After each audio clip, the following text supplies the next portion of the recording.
I'm so glad I was delayed. Right.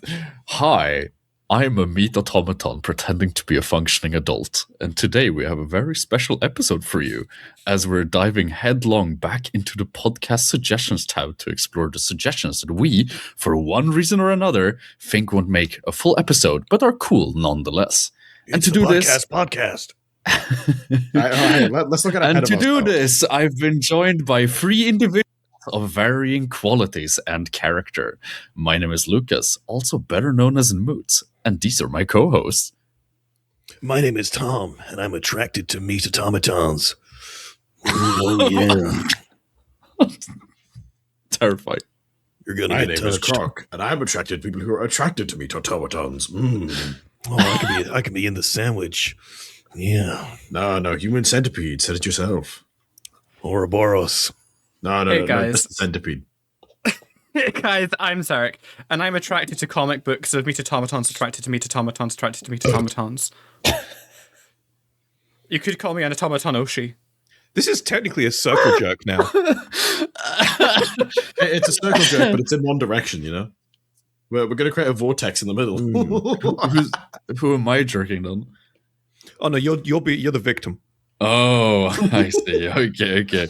Well, it's not really a circle then. It's more like a Congo line. The Conga jerk. Is that where we've ended? Congo jerk. Hey man, me and the boys get together. We're Can going to do a someone sing conga that jerk. Fallout hell yeah, song? tag me up for that, dude. Oh goodness! What did you say, Tom? What about I said, the song? can someone sing the Fallout song? I'm too embarrassed. I can't sing it. Which one? With the it's funny that you're calling it the Fallout song because that means you memorized the fucking the album cover. It's there's no cock like horse cock. Oh my god. That's what you're fucking talking about. Oh my god. Mr. Hands would like to be involved. Oh, terrible. Absolutely The guy terrible. from Cyberpunk. Yes. Yes. Sure. Yeah, sure. Yeah. Optionally correct. I love that guy. He's the main vendor in the DLC. You know, he's your fixer. He's a great guy. I knew a Mr. Hands once. He was a hell of a fixer. Quite the what was he, an architect? He was an excavator of his own. Right, shall we talk about the minis of the week? Please. We could, Yes. suppose. Could be arranged. Do you wanna start us off, Zarek? Absolutely. We're back at it with another wonderful installment from Kotoy with a really lovely knight armature with a custom loadout and a tabard that I adore. I think cloth on a model like this makes the aesthetic. I think this is what's missing from most knights, is they don't have those like pennant flags that come down from the weapons like Titans do in the old art. Not anymore though. The new one's got a fucking one of the little triangle ones. Yeah. I'm glad for that. On the Though roof. I do hate that they just decided, hey, let's make a whole new class of knight. But I'm not going to talk about that. We're going to focus on the good things today, and that is this beautiful tabard with amazing, immaculate weathering. I think I previously shouted out. Was it Kotoy who did the previous knight that I brought up? Most likely. Most likely. Ah, gorgeous model though. Indeed. Let's Very, have a very scroll. cool. Kotoy slaps as usual or just shines in every regard, really. He did something on a previous model that I wasn't sure about, and he's done it again on this one.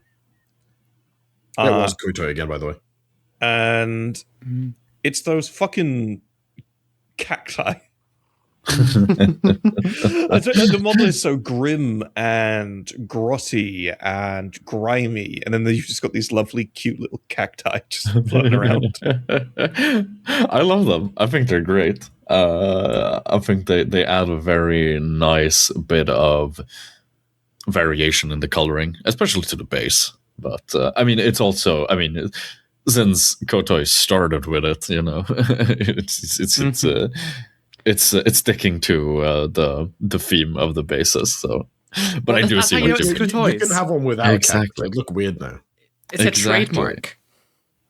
He also does this thing that few painters do. You can do it really well on knights. It's a difficult one to do on smaller models, but he's actually made a point of putting various spots of crackling paint or cracking paint over the actual panels. And combine that with clearly the bucket of streaking grime that's harassed this model. It really does an awful lot for it.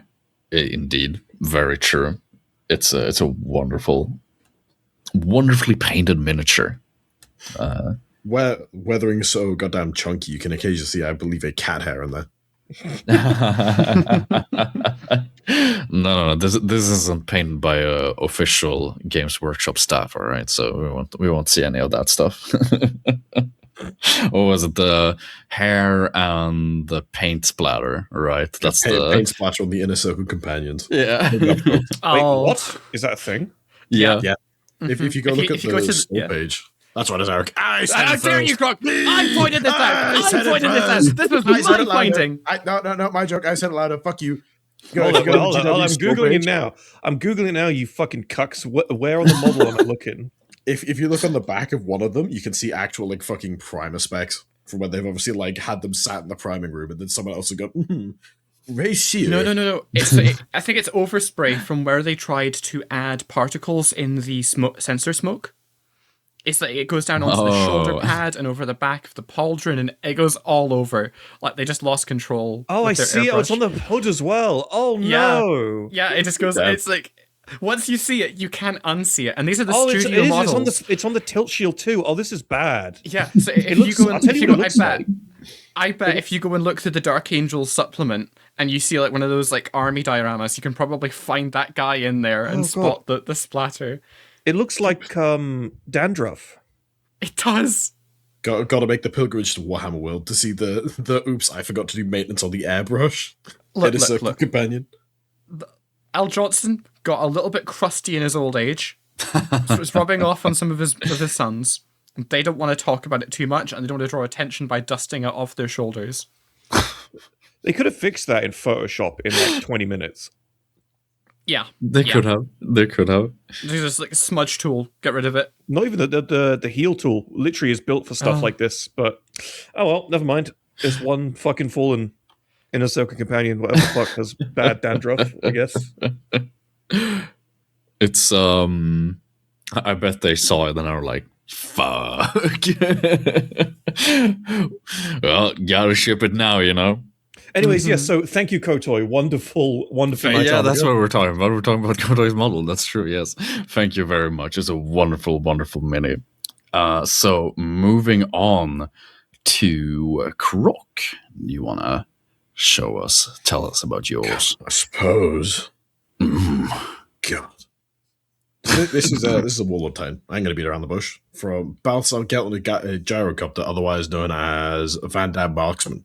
I chose to say the longer one first because fuck you. That's why. Much appreciated. But I've been intermittently watching this guy. Intimate watching this guy. Intermittently, you fucking ape.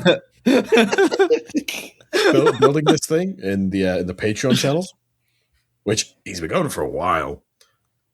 And look, he's done a fucking excellent job because this is legitimately has more in common with repainting furniture than mini building at this point.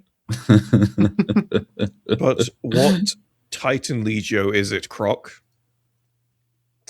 I don't know, Sestobiax maybe? It is Sestobiax. Yeah. Good job. Oh. I didn't know any other purple and white ones. I think it's the only purple and white one. But I gotta say, all that white armor, to have not like put it in a fucking industrial sized bin full of streaking grime is a bit of a streaking crime.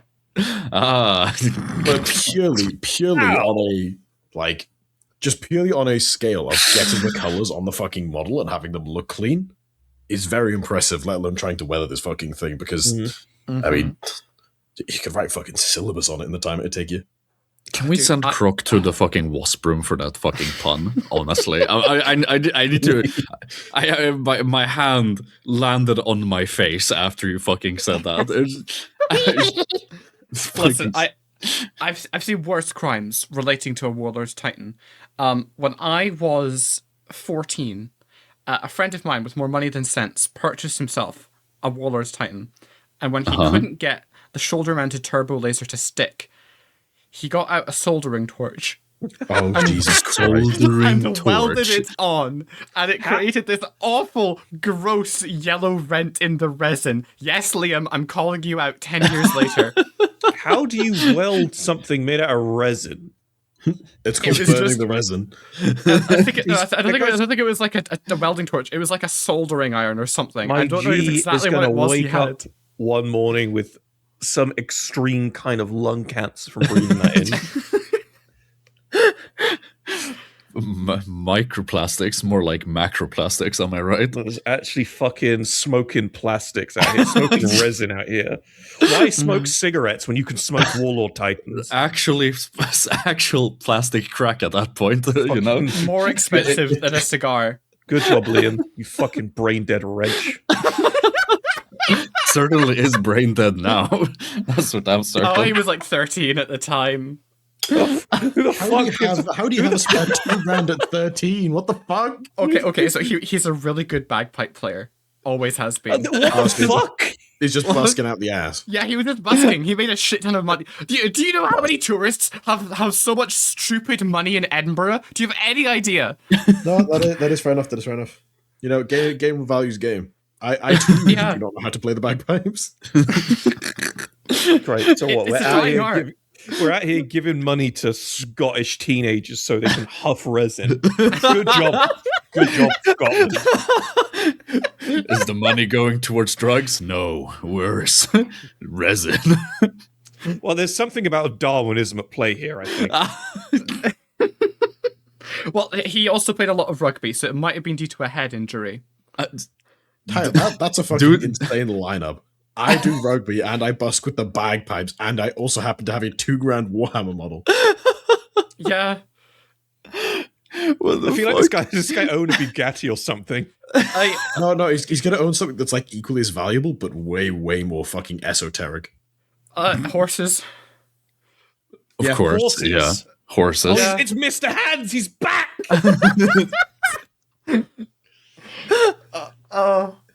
No. Right. While it was wild that I knew him, and I still know him. I think I'm still in touch with him. But no, it's crazy. It's crazy. That guy just has stories at the fucking wazoo. You need to hit this Liam person up again. It sounds like we need to hear more about Liam. We need an update. Are you gonna get him on the podcast? You just need to like phone him every month, ask what's new, Liam, and then what's new, Liam? I'm sorry for putting you on blast on this podcast. However, whenever I get round to like doing an in-depth review of the 6th edition Chaos Codex, any viewers of mine will immediately see the Liam written in black marker on the Codex cover, because that's where I got it from. Oh god. Very cool. Very cool. Right. We're talking about Balthazar's big Warlord Titan. Big Warlord Titan. It's wonderful, really. I enjoy it. I've really got to make a point of how impressive it is just to get the fucking colors on this thing, though. Mm-hmm. I'm most impressed by the goddamn pattern on the tilt shields. That's really splendid. I have no idea how they did that. Tape. Tim.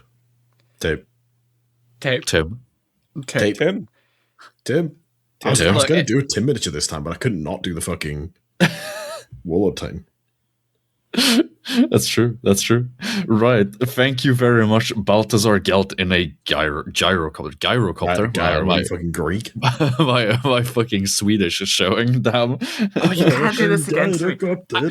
I streamed with Var the other day, and she mentioned Munchie boxes, and I got so hungry for takeout. You cannot incept this into me again. Hey, Saturday night, you know what that means. Right. Up the boss. moving on, I'm gonna go ahead with my choice here for the week. It's Gazcool351 who's given us a wonderful Hellbrute kit bash. This thing slaps on so many levels, to be honest. But what I really, really love is the pose and then the like bright orange of those vents and the like tubes there. The very like sparse but excellently strategically placed or like bright orange there. Wonderful. Chef's kiss. Yeah, this is a wonderful model. It reminds me an awful lot of Wolfram stuff. For some of our longer time viewers, you'll recognize that name. Yeah, it's an awful lot like the kind of stuff Wolfram makes. The contrast is brilliant. The kit bash is brilliant. This is meant to be a Hellbrute. Hellbrute with full melee loadout is fucking gnarly. Funnily enough, the Contemptor Dreadnought is actually relatively comparable in size to a Hellbrute, so I can see this working out quite well on the tabletop. So yeah, no, very, very cool. And this is a wonderful little model. The guy sticking out the front makes almost makes this thing feel like it would fit in Borderlands. You know? Yeah, actually. Yeah. I love that hot glow. That hot glow is killer. Very good job. It strikes me as someone who like loves their Sons of Horus army. However, I would love. They're like, oh, I need contrasting color, but it doesn't fit within the color scheme. How do I do this? OSL. I'm trying to figure out what parts are in this kit bash actually, because it's obviously a Contemptor in that one fucking. Try harder. Was that? It's the Talos. Drakari what? Talos. The Talos, yeah, and then the body I What are assume those shoulder is pads? Oh no, those are Hellbrute shoulder pads. My first thought was a Blu-rays because I have a pair of them fucking staring me down. I'll paint you yet, my pretties. No, this is really cool. Really, really nice job, Gascool. Wonderful stuff.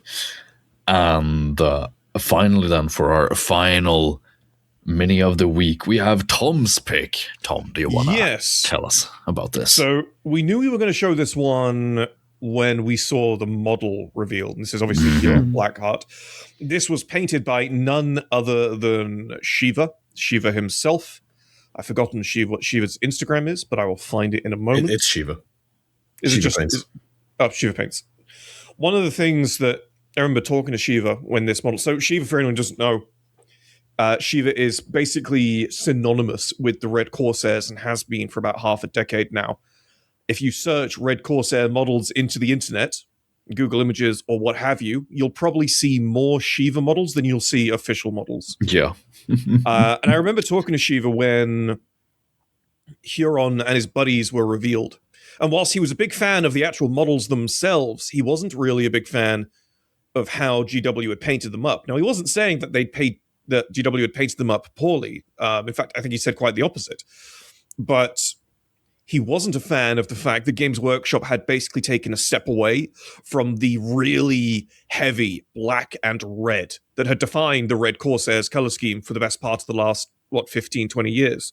And so all of Shiva's Red Corsairs are very true to that original red and black color scheme. And you can see his take on Huron Blackheart here, where he has gone all in on the red and black.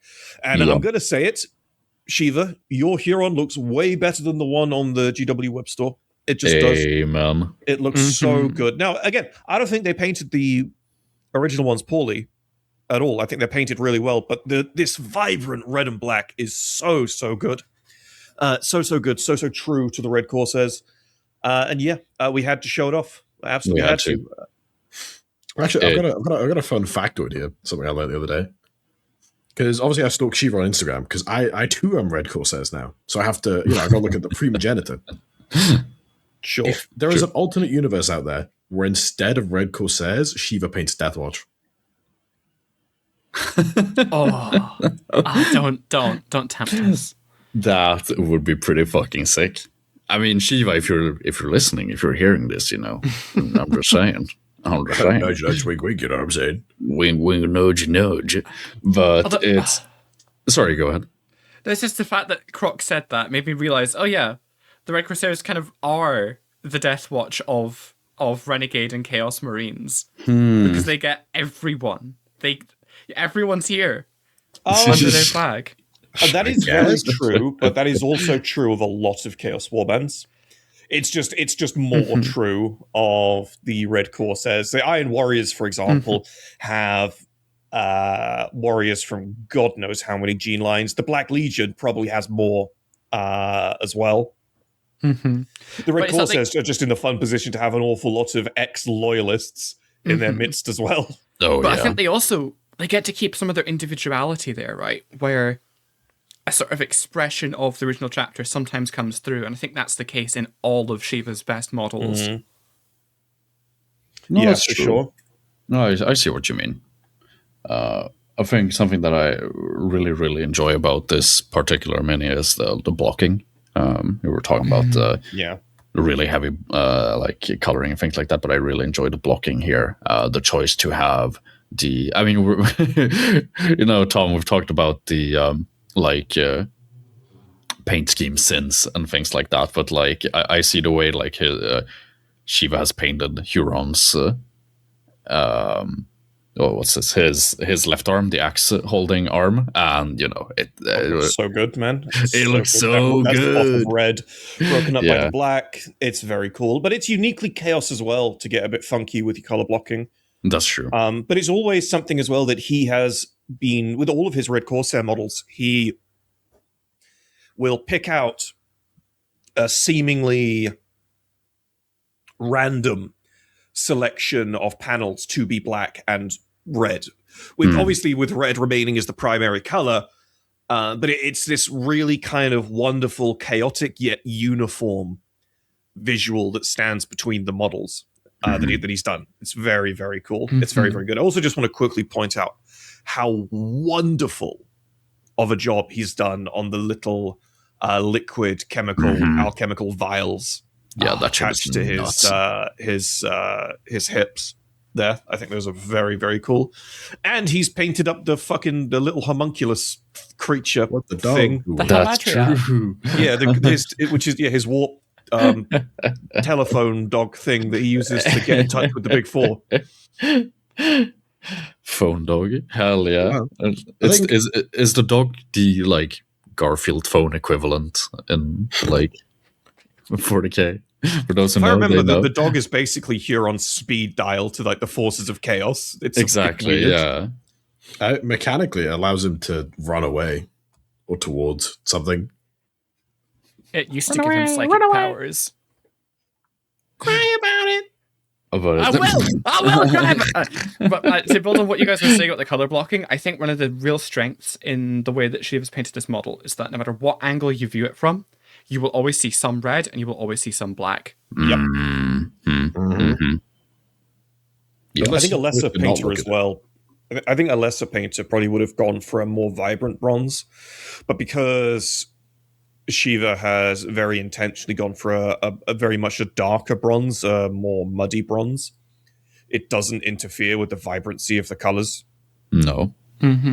I think that's a real huge benefit. A lot of people have this thing as well, where you see this a lot where people are like, oh, if I'm going to paint Chaos Space Marines, I'm going to put all this effort into the trim. Well, I'm going to make the trim look awesome. And then they'll crack out the brightest, most vibrant fucking metallic paint that they can find. And it's like, okay, yeah, that works. It definitely works for things like the Thousand Suns. That works really well. But using it almost in the opposite capacity here to make the panels the item that actually pops rather than the trim is a really smart and a really wonderful little thing that he's done. Yeah, really, really great job, Shiva. This is an exceptional model. There's something else I want to touch on before we finish the Shiva glaze first. I'll touch you. Yeah. Oh no. You could paint a model as like you could paint it beyond fucking competition standard. It could be one of the best like looking bits of plastic you've ever seen in your life. And it doesn't matter if you don't photograph it properly. Not only is Shiva got what I'm assuming is a like proper professional setup, but just the whole like rather than a collage of post, here we have little snapshots of all the fun little areas in their own little thematic borders. Yeah. I think is fucking insane. Shiva's presentation mode has always been very unique and very professional. Yeah. I've always enjoyed it very much. It's just too good. Too damn good. But that is why we show him off. That's why we show off Shiva's work, because it is excellent. And honestly, I think all of these minis have been excellent. Just wonderful minis from all these wonderful people over on our Discord. If you want to have the chance to see your work, your mini pop up here on screen, join the Discord. Post your minis, and we might see them. So yeah, thank you all very, very much. What's that? And artwork. And artwork, yes. And artwork. We do like artwork. So yes, wonderful stuff. Right. Are we ready to move on to the topic of this episode? Proceed. If you don't mind, which I'd like to take the reins here, considering it's my brainchild and all.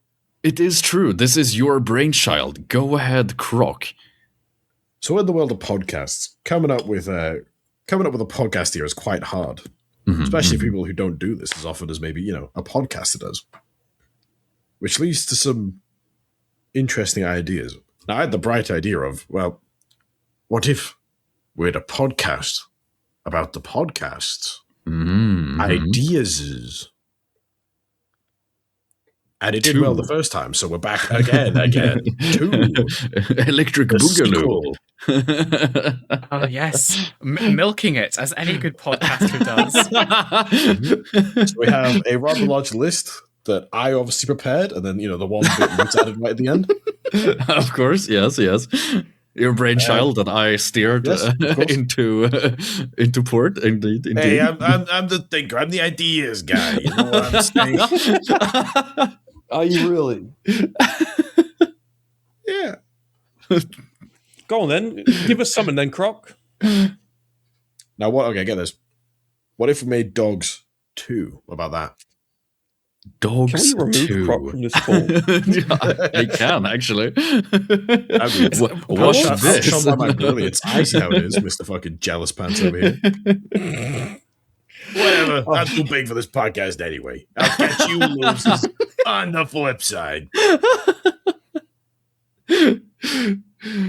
No, yes. As is my duty as the ideas guy, I'm going to make Moots do all the work again. So, Moots, if you'd like to lead. Guys, I'm more of an ideas guy. fucking gremlin, Croc, you absolute fucking powdered donut of an individual, honestly. Right. I would like to touch your first one first, though, because it is me. You'd like to touch? I'll touch. I will touch you first. God damn! Oh, yeah. Go ahead then. So in the list, ever so diligently assembled by myself, of course. yes. From Archivist Winter on the server. We should get a tea rant similar to Croc's coffee rant. Now, there's a problem here. The coffee rant only exists because Aaron is a stupid idiot baby dum-dum and would prefer to drink from a sewage plant rather than from the coffee bean.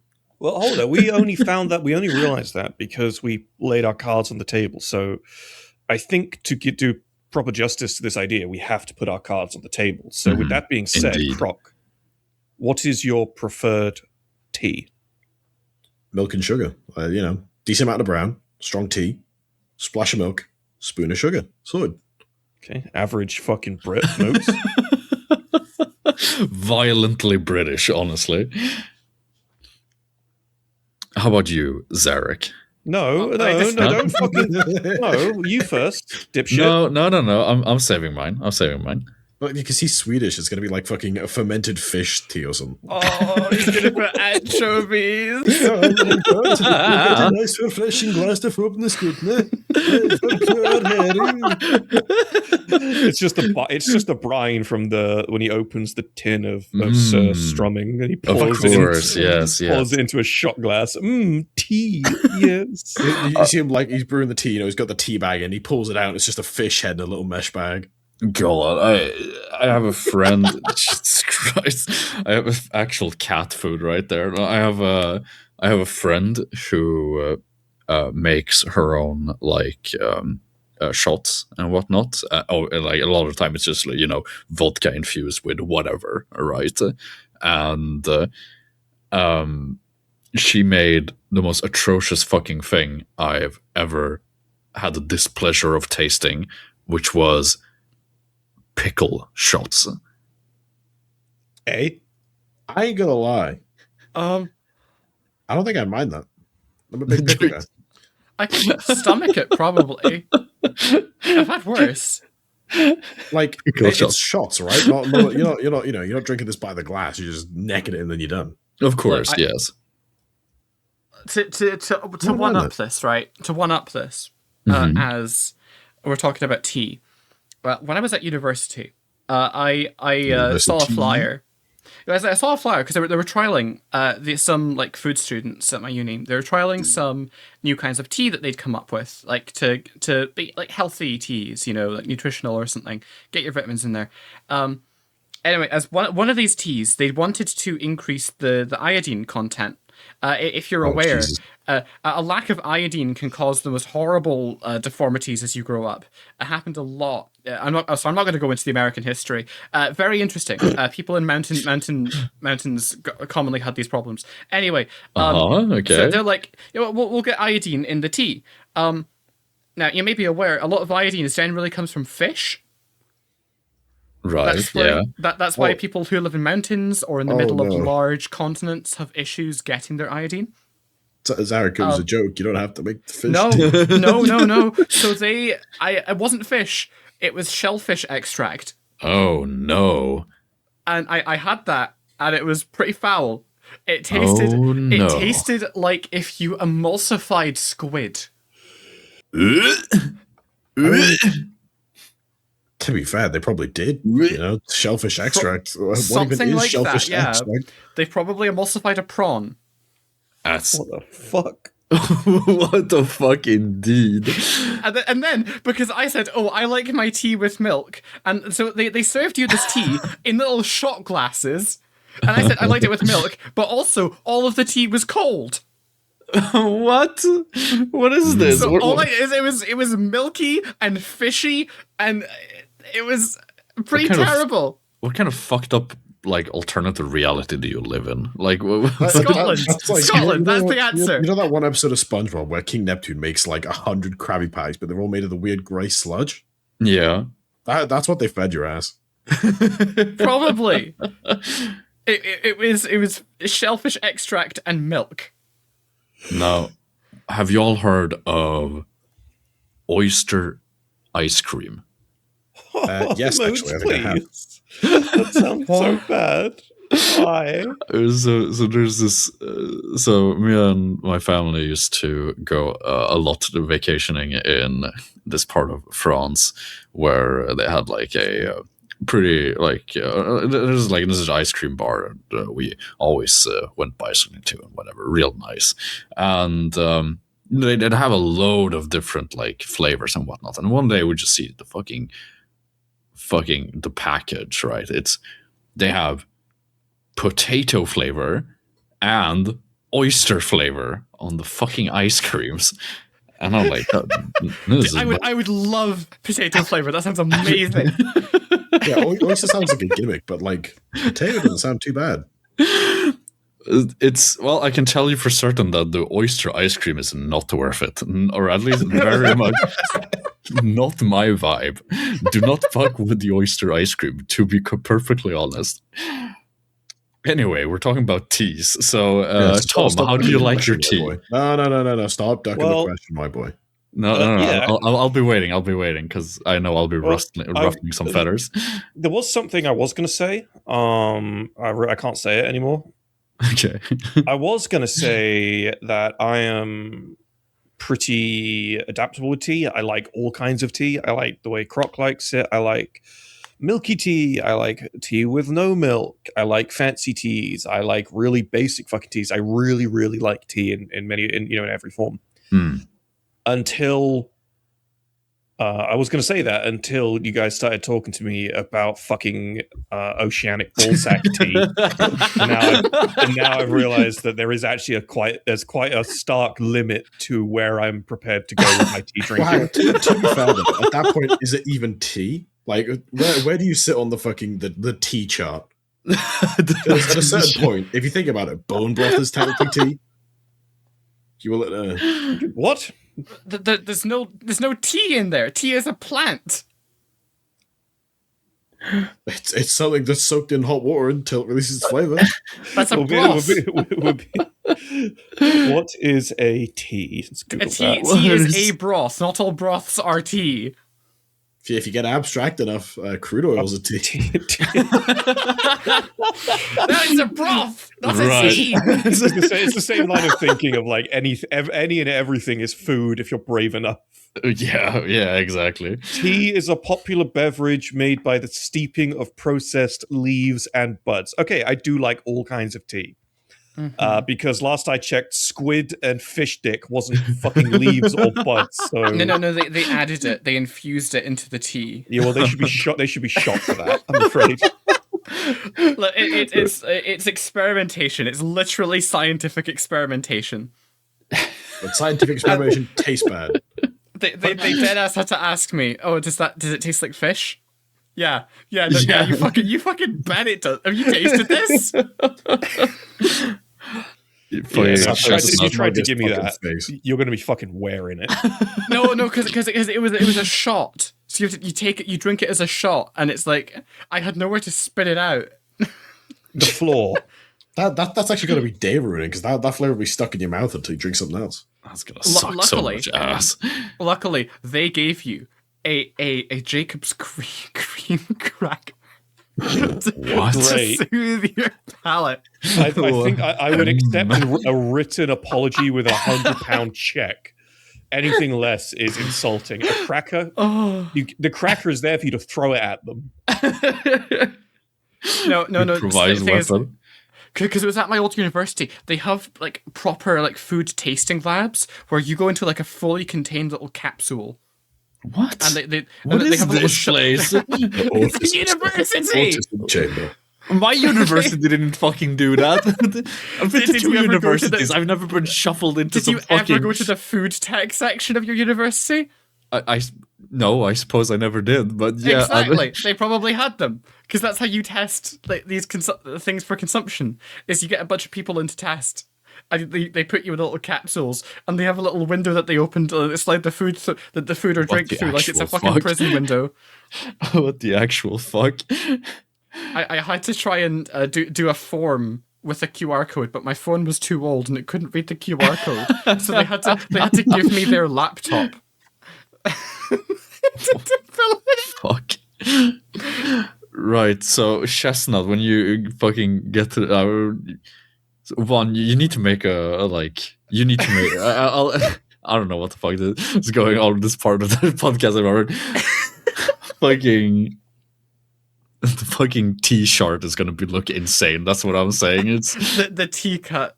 the tea cut. All right. Or Chestnut, I need you to make the tea chart and include every piece of this fucking horrid discussion.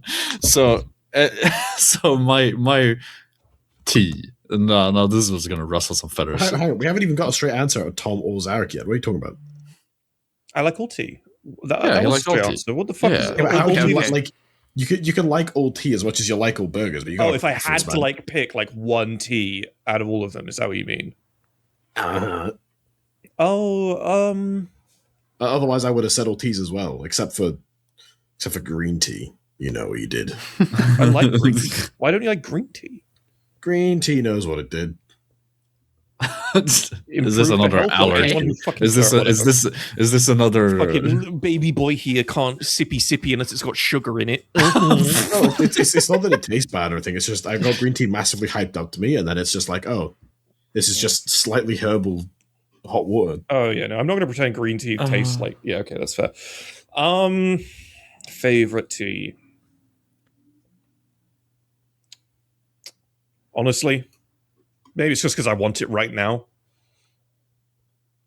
But I'd turn Aaron into a fucking inside-out homunculus for a goddamn boba tea right now. I'm not gonna lie. What kind of boba tea, though?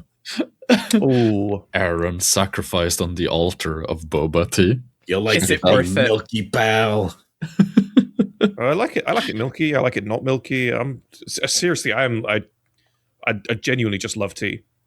Fucking That's fair. centrist, dude. Yeah.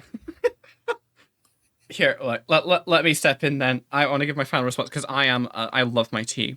My go-to for a caffeinated blend is the Smuggler's Brew. It's a Cornish. It's a Cornish blend, and I purely have tried it because my girlfriend is Cornish, and I got it as part of a little like birthday set.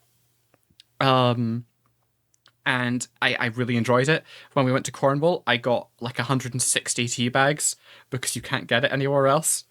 But I also quite enjoy a decaf Scottish blend. Okay. That's just with milk, nothing else. All right. Me personally, I don't like tea. I don't like tea. Good answer. Let's move on. So my option here is, so since I'm doing something with that I call 100 difficult days challenge, which is for the first 100 days of the year, I basically cut sugar, I cut coffee, I cut fast food, I cut anything that's just like not good for you, I suppose, and a bunch of other stuff involved. And so my options are limited in drinking options. So in lieu of not having coffee, and since tea is not good, I enjoy a blend which is warm water, honey, a shot of ginger, and some lime juice. And you mix that up and you get yourself, it's just super nice. Crazy. You've just taken all the things that people add to tea without the tea and said, I don't like tea. See, Yeah. That's I think we're just crazy. gonna be on some bullshit, man. That ain't right. Wait, Man's like, I don't honey really not like- cheating. Man's like, I don't like That's not a tea. cake, but That's give not me tea. flour, sugar, and some icing, and I'll fucking have that instead.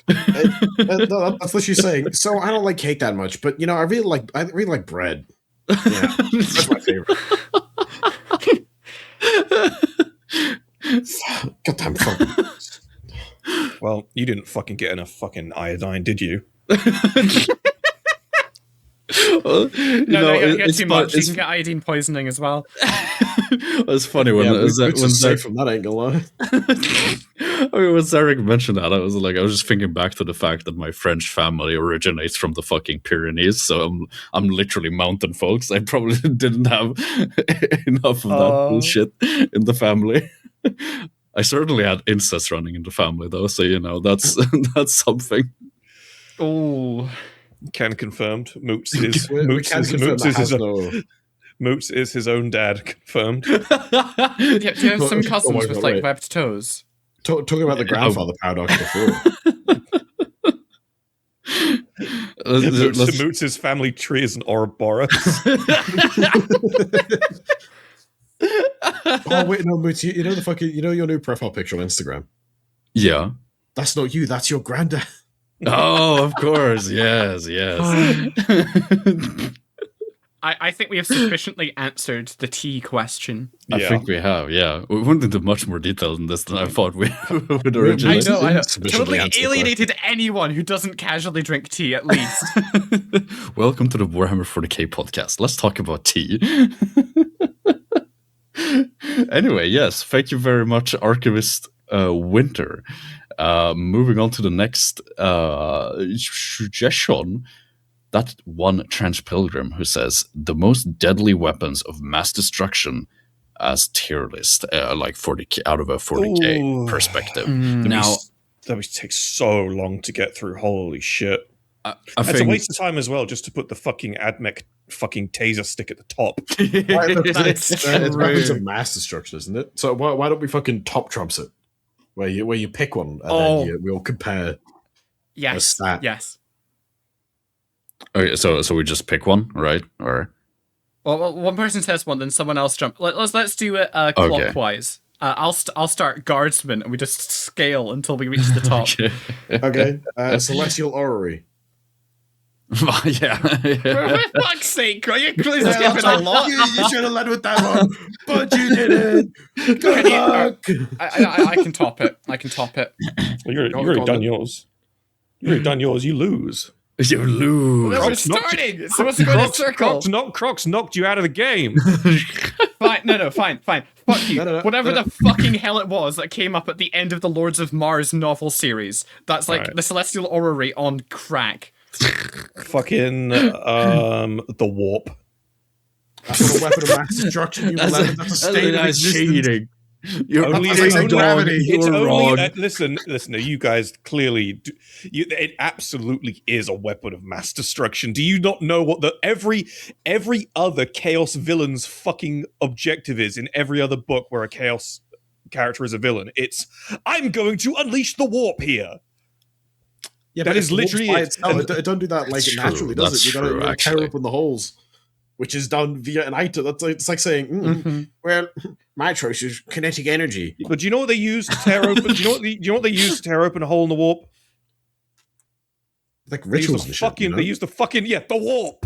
No, they use human sacrifices to bring the warp over. The warp is everything. Every action has an equal opposite reaction. The warp itself isn't a weapon. It's just it's another state of existence. If it was like doing a big ritual to fucking make a demon planet, subsect of Inquisitors who would completely disagree with that. I'd agree with that, but you'd be talking about the ritual to pop the sun, not just the warp in general. The mighty sun.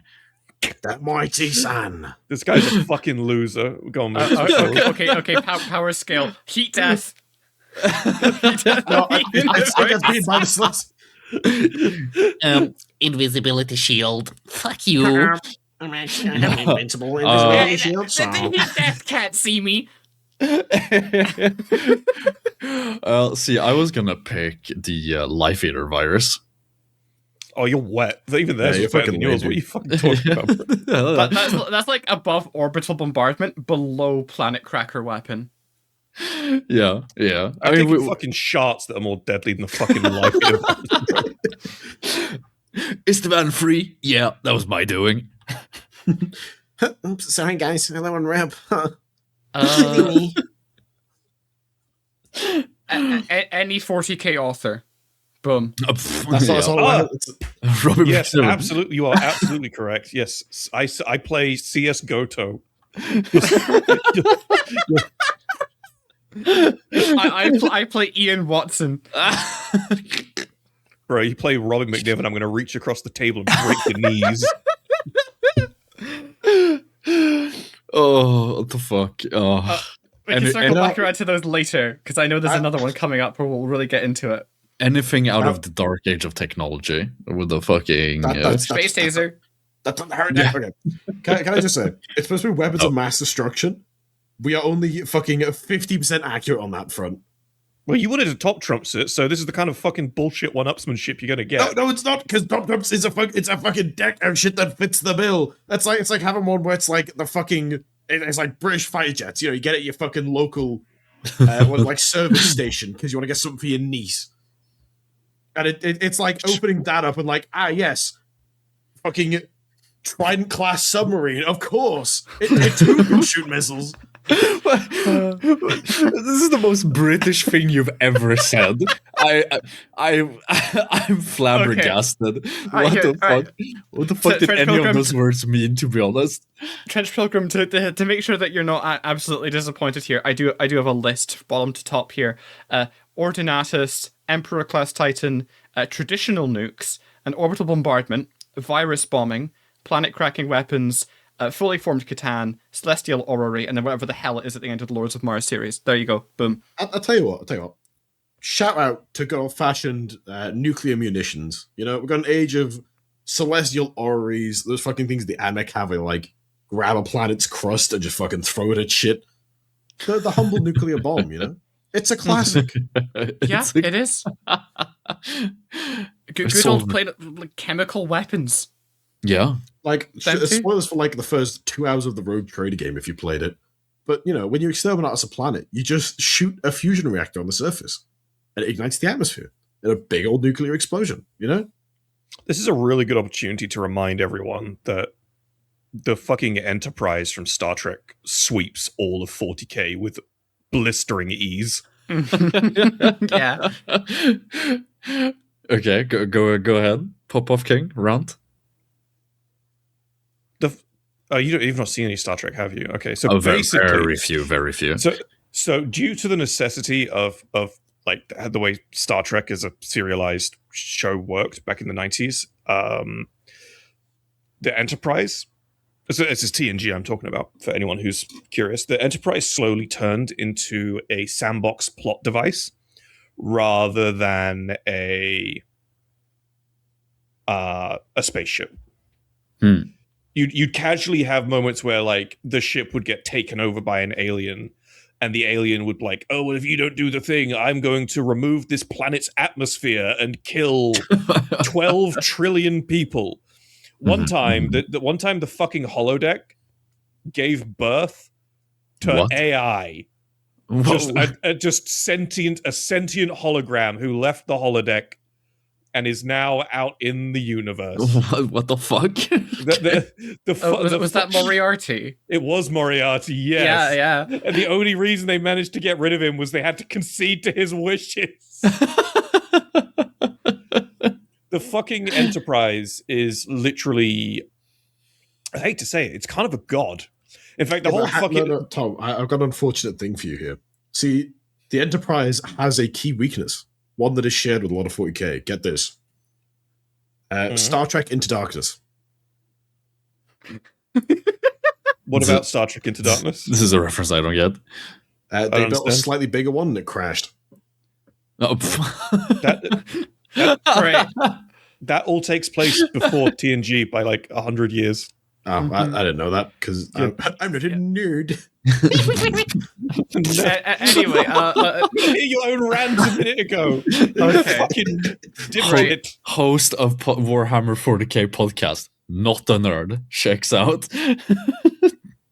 No, isn't the answer though just the obliterator virus?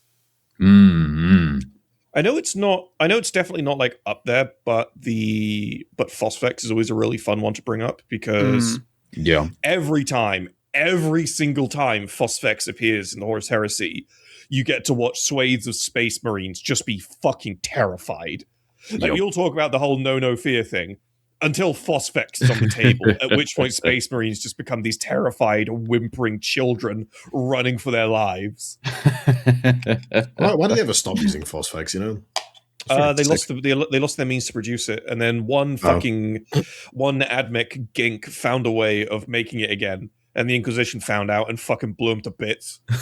Even the Inquisition were like, probably not. We don't need this. Yeah, not a good idea. Like Tech Adept or whatever it was, brought before the Inquisition, like, but it's a holy STC. Why can't we use it?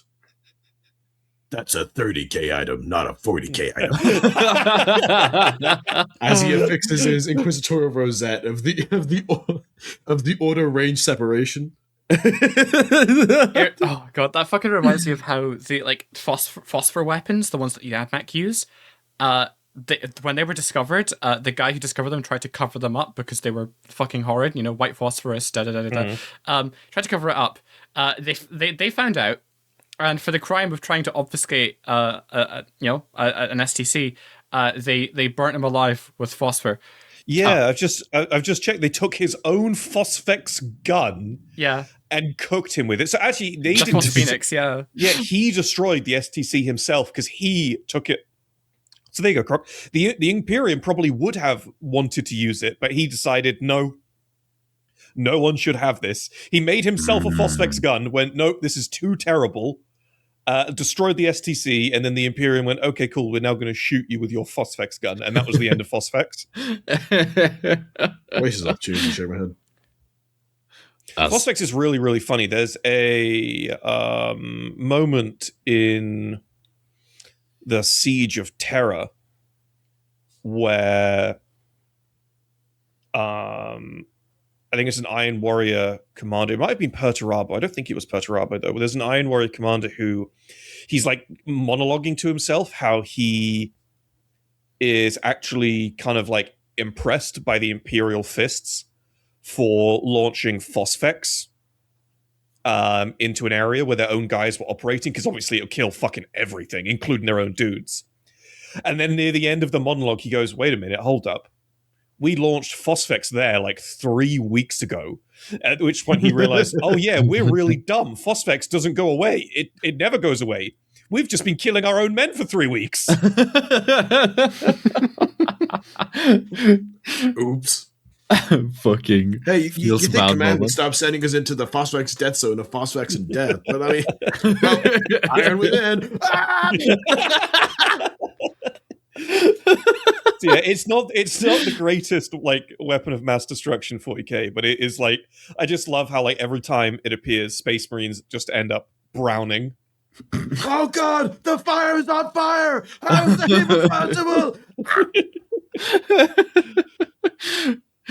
Oh yeah, so there you have it. There's the there's the pseudo tier list. I think it's safe to say that like most of everything is pretty terrible, but Phosphex, I'll tell you what. Phosphex fucking sucks. Well, here's a fun one from you. to, From the fucking Purge novella from 2014, I think it's a Word Bearer's story. It says that the taint of Phosphex lasts longer than the radiation from nuclear fallout. Damn. Oh, So that's, if you launch Phosphex somewhere, you probably shouldn't go down there a few days later. It's still burning. Fucking shit. Well, I want to give a quick honorable mention to the Psi Titans, just because. Oh yeah, Death Pulse. That's an easy win. easy. That's win. an easy win. Speaking of fucking Iron Watson, nice fucking. I'll tell you what, you want to go fucking warp again, easy clap the warp. Fucking various Imperial Saints. Imperial Saints do like the dumbest shit just out of nowhere, just randomly have we got like confirmation that they're like actually warp related though. we. I thought it was always one of those like. If this Ooh. loser, if this stupid It looks loser like had it. actually just watched our Adeptus test video, he would know, but he didn't watch it because he's a fucking loser. Look at this idiot. Someone points and laugh at this idiot. Shaking my head. This stupid little guy. What the fuck was that? What the fuck? Damn, dude, somebody needs to go put some fucking WD-40 on that door. Fucking cackling demon just appeared.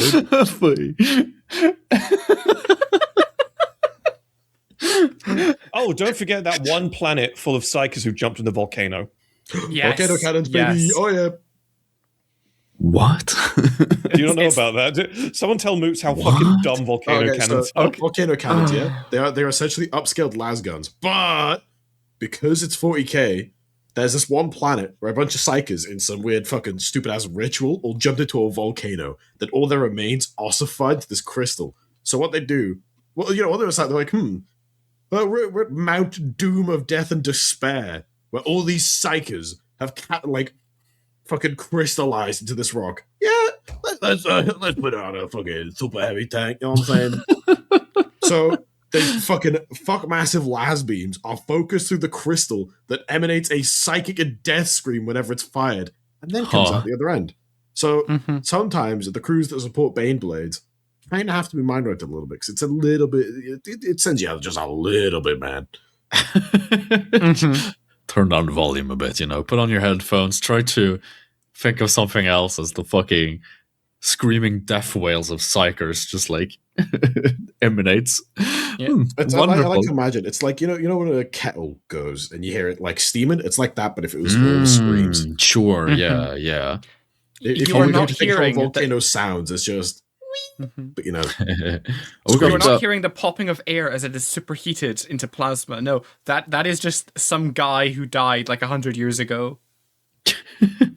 He's still going. It's even dumber as well because it's this idea that yes, all volcano cannons come from this one place, and there is a finite amount of volcano cannon ammunition because a finite number of psychers jumped in the fucking volcano. I mean, knowing the Imperium, they probably just do it again at some point. Yeah, I was gonna say we're just like, oh shit, guess we're going to reload on psychers. The funny thing is, though, the forces of chaos have volcano cannons as well. So do you reckon it's like, all right, on weekends you can have the volcano, but during the week it's ours. Chaos would have like no qualms. They didn't. It's something like a fucking black ship, and then just crash it straight into a volcano and go from there.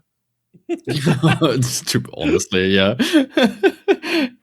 Honestly, I like that story more as if it was the way that the Imperium discovered the technology. That would be a fun way for them to discover it, right? Very fucking metal.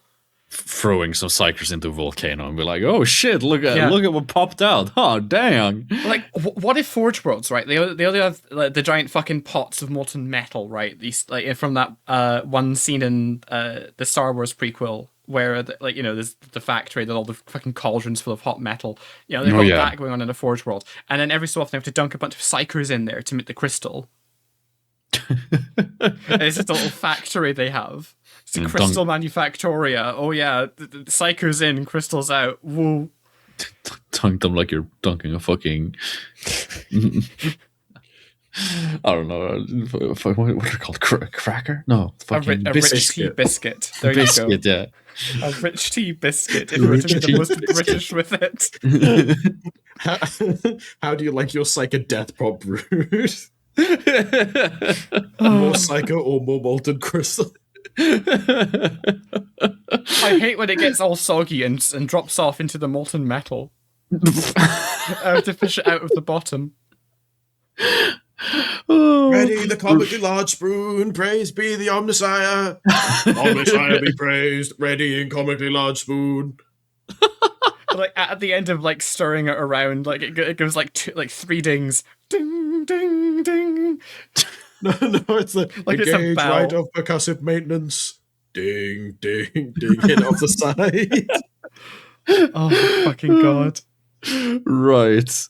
Are we feeling done talking about the weapons of mass destruction? All right. Weapons of ass destruction. Come here, Boots. That was terrible. David asks, Aliens versus Predator versus Deathwatch. Deathwatch. In good old Aliens and Predator fashion, you gotta throw in a third wrench in the fucking equation. And in this case, it is the Deathwatch. Right, you know what this is? Mm-hmm. It's AVP, but yeah, the aliens and the predators are now in the role of where the humans are at because the Deathwatch is here. Yeah, you'd have a cunt rocking up with the goddamn Deathwatch masking screen and a plasma blaster, with like a single Aquila just taped to the side. Now, hold up. So, what I'm imagining of this, right, is so for those who don't know, like the tradition of like putting AVP versus something else is a like pretty long running thing. It's almost a joke at this point, to be honest. And we recently had like Aliens versus Avengers and things like that. But before that, when the AVP brand, like comics and whatnot, was under the Dark Horse publishing, they did some other stuff. Some other funny stuff. Chief among them, they've done Batman and they've done Superman. Superman versus Aliens, and like what they do in that case, and because you're thinking like fucking Superman versus Aliens, you just fucking stomp them, right? He's safe. He's not going to do anything against him. Well, so what they do is they introduce a way to depower Superman. and I don't remember exactly what it was in the comic. I think he's like far away from a yellow sun, so he's losing his powers, which means he's he's easily affected by the aliens. And so I'm thinking, in this scenario, we're gonna have to do something with the Space Marines to put them more on the same level, right? Well, No. I feel this is unfortunately very imbalanced because, like, Yeah. the predators I could see, you have some like mean motherfuckers. Well- They'd be massive level enemies, but the aliens, I think it's just Tyranids, mate. Yeah, I think. Well, the here's the thing about the Predators: they get one guy in the squad gets blasted by that little fucking the beam when they're invisible. Mhm. From that point onwards, the Predators are up shit creek without a paddle. Now, here's what you do instead of Deathwatch, because Deathwatch are quite literally built for this. This is literally their function as Astartes. If you would, you could get a bit more leeway out of this topic if you just went insert random squad from random chapter, right? That would you probably get a bit more out of it. But I think what you really want to do is insert Ordo Xeno Inquisitor plus his retinue. That would be way more interesting. Mm. Yeah, or Catachan jungle fighters for that matter. But I really Nah, if they put the Catachan there, I'm sorry, the Predators. In the hang area on. is What fucked. about Those the- guys, they are fucked. They're so Wow, shit. orc commandos, Say again. orc commandos. Orc commandos. I still think the aliens, the Predators are scuffed. Orc commandos will have a great time with it. I need a remake of the whole fucking first Predator movie, but with fucking orcs instead. That'd be fucking hilarious. Look, I think the Space Marines only have as much difficulty, probably less, with the Predator as they would have with like a Tau stealth suit, right? Because that's perhaps the one way in which a Deathwatch Marine could be caught out, is if they don't have like a siege specs with them and they cannot detect a cloaked enemy, and then they get like fusion blasted in the back or something. That's how Space Marines die. Here's the thing about a Tau stealth suit. Those are built for all sorts of stuff, because you've actually got the guy piloting it, air sealed inside the fucking thing. If there's a goddamn Space Wolf on the squad, that dude is gonna smell the Predator before the Predator sees him. So Tom, I had this in my notes literally. It's in the case of a Space Wolf, they sweep. Like we're talking like a single Deathwatch Marine. The Space Wolf always wins. Everyone else, more of a question. There is an interesting hypothetical that plays out here though, because obviously there are 3 players on the field, and a Deathwatch squad is it's just one squad. There's an interesting scenario that comes out should any of the Xenomorphs get their hands on Astartes' DNA. Because unlike the Tyranids, they adapt way stronger than the Tyranids do. Tyranids are like, this tastes like big bulky guys, so we'll make our own big bulky guys. I don't think I agree with that. I think I agree with that. Mm-hmm. The reason you haven't seen Tyranid Astartes thingamajigs, save the one theory about the Hive Guard, Tyrant Guard, is because they already have shit that's better than that. We don't see it a lot in, like, obviously, fucking Space Marine 2 has done wonders for making people think that Space Marines can kill Tyranids easily. And then you go read any book where there's lots of Tyranids and go, oh no, unless my name is Tybros the Red Wake, I'm about to be turned inside out.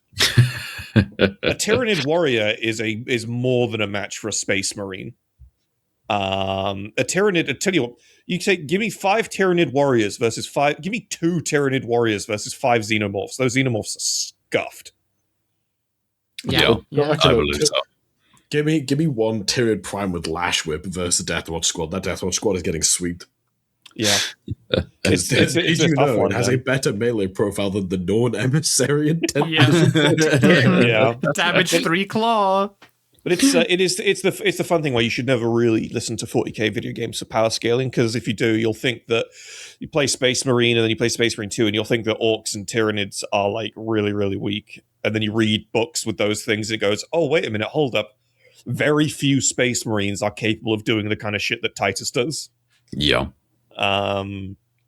But no, and the Deathwatch squad is going to be filled with Marines that can pull off that kind of shit. So I'm afraid Deathwatch squad is just going to absolutely flatten them. But no, I stand by it. Like, give me an Ordo Xenos Inquisitor, give me a Crusader, give me some highly unstable Psyker, some shit talking veteran sniper, give me a Ratling who likes sausages and whatever the fuck else. Hell yeah. Let me pitch something, right? What about not a whole kill team? Because a kill team sweeps, this is their job. What about just like a kill marine, right? One Deathwatch marine. A kill marine. Oh, that's cool. Kill marine sucks stat wise, and their advanced table is utter wank. So Shush. We're not talking fucking stat lines. Fuck off. No, like, this is why I say if we have a single marine, Space Wolf clutches it, easy. I think they get it, but if it's anyone else, they're at quite the disadvantage. A kill marine would be really funny because you could imagine that as a story or a comic or a movie where it's all done from. Imagine this, where it's all done sort of following the predators, as in the stories from their perspective, and it's like we're taking out some young. I can't remember what the aliens are actually called, but we're taking out some young predators on a hunt to defeat their first xenomorphs or get their first xenomorph trophies, right? And then it starts off going really well, predictable, and then some ways through they start getting picked off by something that isn't the xenomorph. Well, but we're back to what I said at the start, where it's just there now in the role of the people again. Yeah, exactly. But that does imply that they win in the end. Yes, yeah, because it's going to have to be through some fucking the predators and the aliens put aside their differences to kill the space. And I'd still buy it. I'd still watch that, man. That'd be sick. Oh, to me, I reckon the predators do stand a half decent chance at killing a space marine if they stop fucking about and locked in. Yeah. They have to be smart about it. Really fucking smart. But a kill marine is such a funky one because kill marines are designed to do everything on their own. It's a very unique thing for a space marine to do because space marines are built to work as units. It's almost like take a custodian and combine its skill set with some sort of assassin, and then put what you've got at the end result in the body of a space marine, and that's what a kill marine is. Well, that's also why I think the Space Wolves do so well in that regard, is because they have effectively kill marines within their own chapter, the lone wolves, who go out, do tasks on their own. Yeah, but no one likes the Space Wolves. I think the main, the biggest crutch would be like, okay, could a xenomorph impregnate a space marine? I think yes, and if that would be the case, then I don't know if impregnate is the right word here. I think it is. That's the visuals that the Alien franchise goes with. Absolutely, yeah. And I think they just could like be I'll because impregnate Croc later after this episode. but because Space Marines can be infected by gene stealers in a very superficial manner. However, I think because the xenomorph is much more immediate, and because the Space Marine already has the kind of metabolism that it does, you get something really nasty out of that. Well, the xenomorphs don't alter the DNA of the host. It puts an embryo inside of the host that bursts out and takes on characteristics of the host. Not gonna lie. They'd have to get a bit creative to do this, because if a facehugger gets in a space marine, that poor little bastard is waking up in jail. He is not breaking out. Well, I think the other thing as well is what a lot of people don't realize is that for the facehugger to do its thing, it needs to incapacitate the target. That motherfucker ain't doing that. The Space Marine is going to allow himself is going to allow his face to be covered in acid before he allows that shit. Probably, yeah. Also, there's no reality where it happens. He's got a multi-lung. He'll never get knocked out. Tense up that core and crush the poor bastard in there. Honestly, I'll tell you what they'll do, because you know how fast these guys can move, right? We're also assuming he's not wearing a helmet, but let's say he isn't wearing a helmet. So you know how like the facehugger leaps at you, right? Yeah. Space Marine, full lower back muscle, launches head forward immediately at 60 miles an hour, headbutts the fucking thing into fucking red mist. there's no reality where, I mean, you might, the acid might suck, right? But there's no reality where you get to implant an egg in the Space Marine. It's not happening. I mean, like, Well, Xenomorph no. would have to do the job first, right? Like you got like a pack of xenomorphs that bear them to the ground. You need That's a what needs to lot. happen first. Yeah. Yeah. I think here's a more even fun then. idea, though. Sorry, yeah, go ahead. Space Marine kill team or a kill Marine. Xenomorphs, not even predators, just xenomorphs. A full xenomorph hive with the xenomorph queen boss fight. Yeah. That would be a bit more interesting, I think. Oh, so hear me out. Here's a pitch of a story, right? Even though we just discussed the impossibility or the very how difficult it is. We've got the group of Yautja who is coming to this planet, right, to get their first trophies. Predators, yeah. Yamcha? Yautja. They're called the Yautja. Yamcha. Yamcha. Whoa! They come to this planet to bloody the initiates, right? And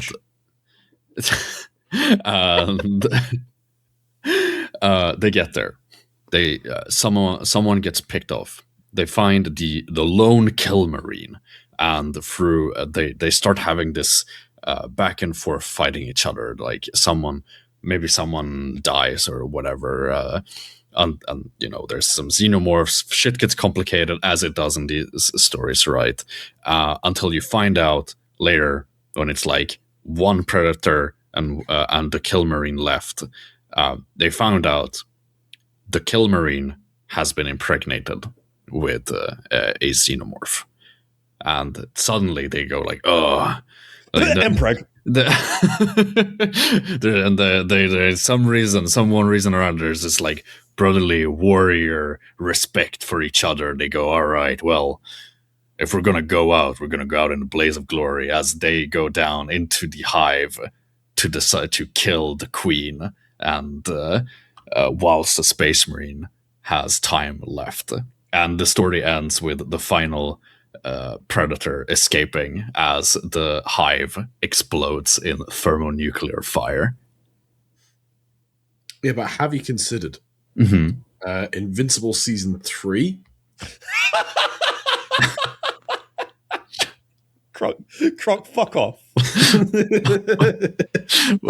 Yeah, the killing will shoot the Yautja and then just tense every muscle at once. Yeah, that xenomorph baby's done. It's a hang on. If the chest burst or press chest burst, could it even get through the abdomen plating of power armor? Nor the black carapace. That guy is stuck in there. You see in the films, it takes them a good couple of whacks to get out. A regular person, you're in a fucking steel rib cage now, mate. Good luck. That dude is entombed forever. It's gonna get to the apothecary. You see the apothecary pull out, a fucking plasma torch to cut him open and get it out. That dude is getting stuck in there, bro. No, this makes it even more terrifying because the thing will like mature inside the Space Marine's body and eat its way to fill the power armor. Yeah. No, but how is it going to fill the helmet with a head like that? Well, we're also missing the thing that the xenomorph takes on the characteristics of its host, so it is going to be stronger. It is going to be Space Marine level strong. It's going to be is a Tyranid warrior. That's all. Also, to answer your question, Tom. Have you ever seen those like square Japanese melons because they grow them in those boxes? I'm pretty sure due to some horrific childhood accident, that's what Croc looks like. No, they put me in one of the Frankenstein molds instead. Bro, they put you in I'm pretty sure they put you in a fucking factory butt plug mold, and now you're just waiting for someone with a massive ass to insert you, bro. What? Right. Next question. Next one. Thanks, David. To actually get an answer on the record, though, we are all in agreement that the Deathwatch sweeps here, right? Yes. Yeah. Probably, yeah. Absolutely. 5 Norn Queens in a trench coat. Who in 40k can throw it back the best / give the best sloppy toppy? I've got an answer for this one, and I hope you can beat me, because the answer is Sloppity Bilepiper. It's in the name. Yeah, I had that too. Brackets, Snotty Toppy. Your toppy is going to get fucking melted off if you put that thing in. But for the briefest of moments.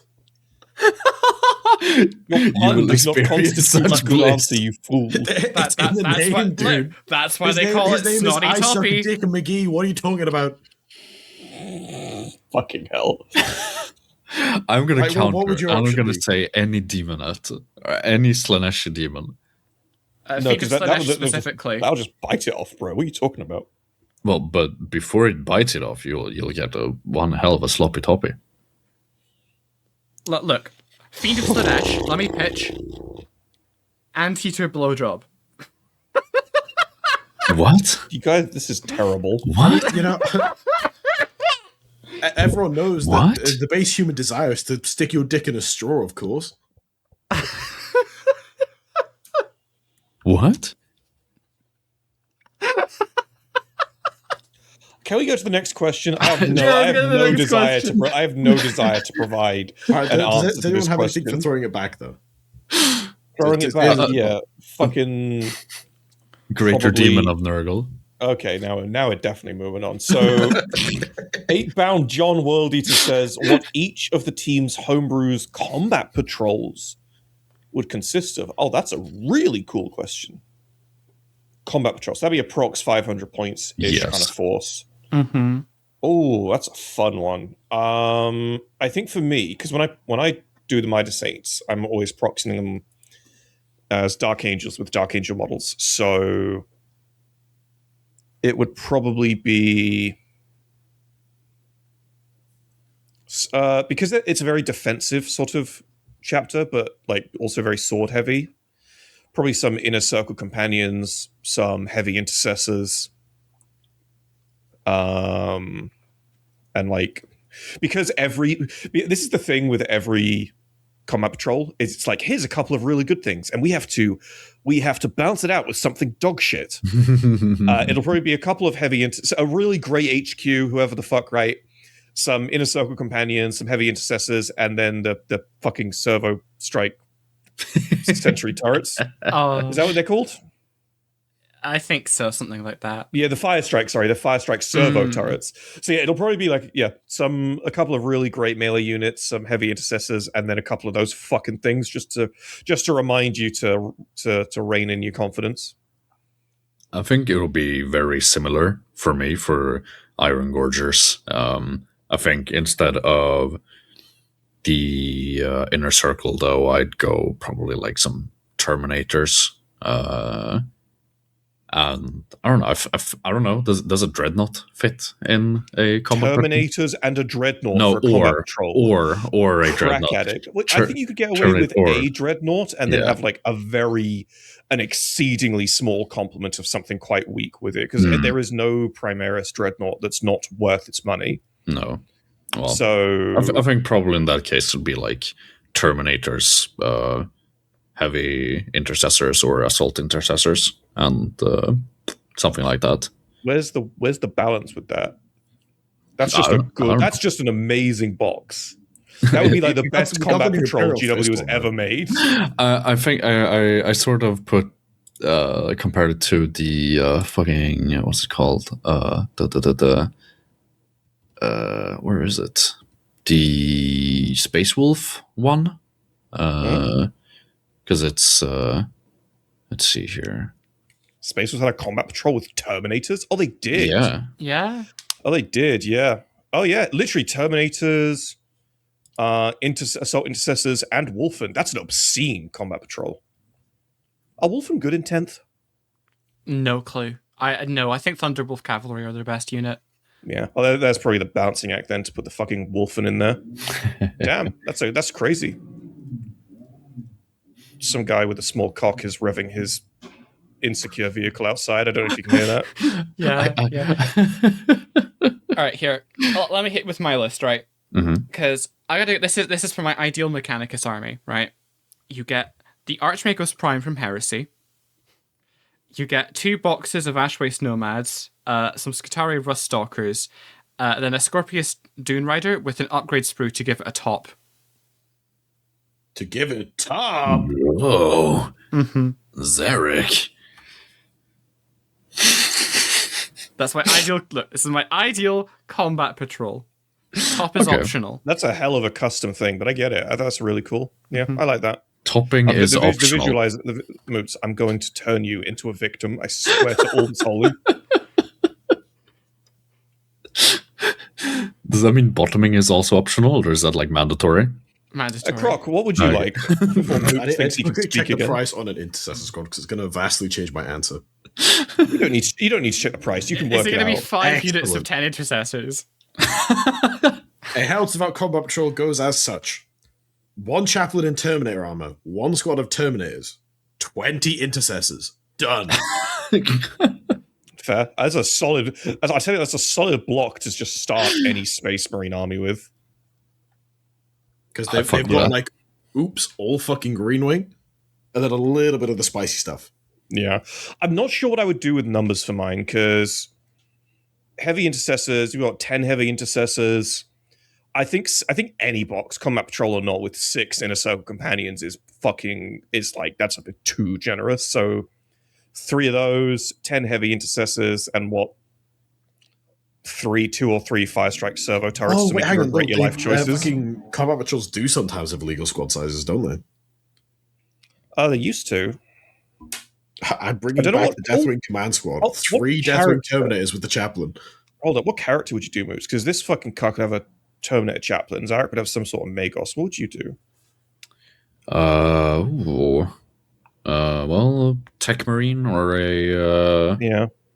or a chaplain for that matter. I mean, the Iron Father sort of character, I suppose.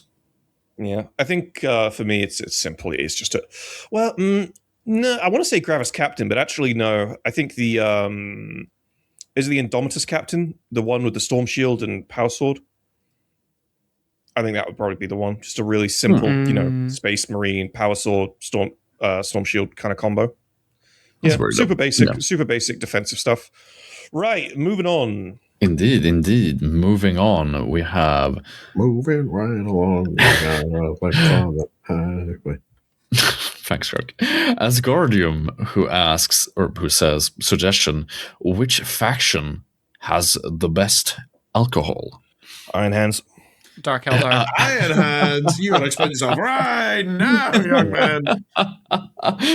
What was it? Their drink called now Yeah. again? It's so fucking Druska or funny. something. Yes, Desira. The Iron Desira. Hands. It was quite funny because I remember reading some comments about this in the comments section, because obviously the Space Wolves have alcohol and the Iron Hands have alcohol. And someone said, or maybe it was one of you guys, I don't know. but Dark someone Angels do wines, apparently. Yeah, the Thousand Suns too. And it's like, well, we've got all these various Space Marines have their drinks, and Miod is like Space Marine tier beer.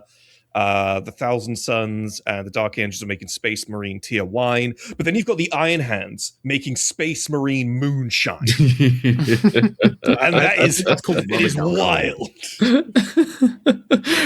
It's compared to like reactor coolant is what it's called. Yeah. Oh no, but that implies the existence of fucking augmented Space Marine hillbillies. You seen that one thing where it's like, I'm too strong, won't ban me, won't ban me. This guy holding a fucking snake up to his arm, and he looks exactly like you fucking think he would. Yeah. It's the fucking it's the fucking Red Bull gives you wings, but moonshine gives you 4-wheel drive. This is like some chapter where their out of combat robes are fucking dungarees, like blue denim dungarees. Yeah. And like, their homeworld is like an old agri world, and it's just an endless fucking cornfield. I love that. I love that for them. You guys are picking Space Marines, and unfortunately for all of us, we can't handle Space Marine beer because, like, it's Speak for just yourself, 100% isopropyl alcohol. Like, you just die. However, I reckon there's some rattlings out there with some mean fucking brew, you know? Mhm. But that shit would be actually digestible, though. That's like... Like, you know how people sometimes call beer fucking bread drink? yeah. It would straight up be 2 loaves of bread in a glass. It's like when you fail to make sourdough and it's all mushy like gel in the middle. You just scoop it out and put it in a glass. So there is actually that one Polish drink. It's literally Oh. bread Piwo. beer. Yeah. It's Have you actually- had it? it's actually- It's called. Oh god, I think it's called like Hogarden or something. I don't remember, but it is actually pretty tasty. I had some. I made Aaron try some. He didn't like it. I thought it was really good. I think Aaron's got a funny taste in alcohol. He likes things that taste sweet, but also like urine. It's strange. That sounds like Aaron. so he likes it sweet but bitter, I suppose, or like. I don't know. He so like I'm pretty. I'm not with saying I've rum tasted either piss way, and know that it tastes bitter or but- anything. I'm just saying. but Aaron has made me try some really strange rums. Okay, interesting. He is a bit of a grog belly bastard, isn't he? This motherfucker's on a ship. Drinking grog.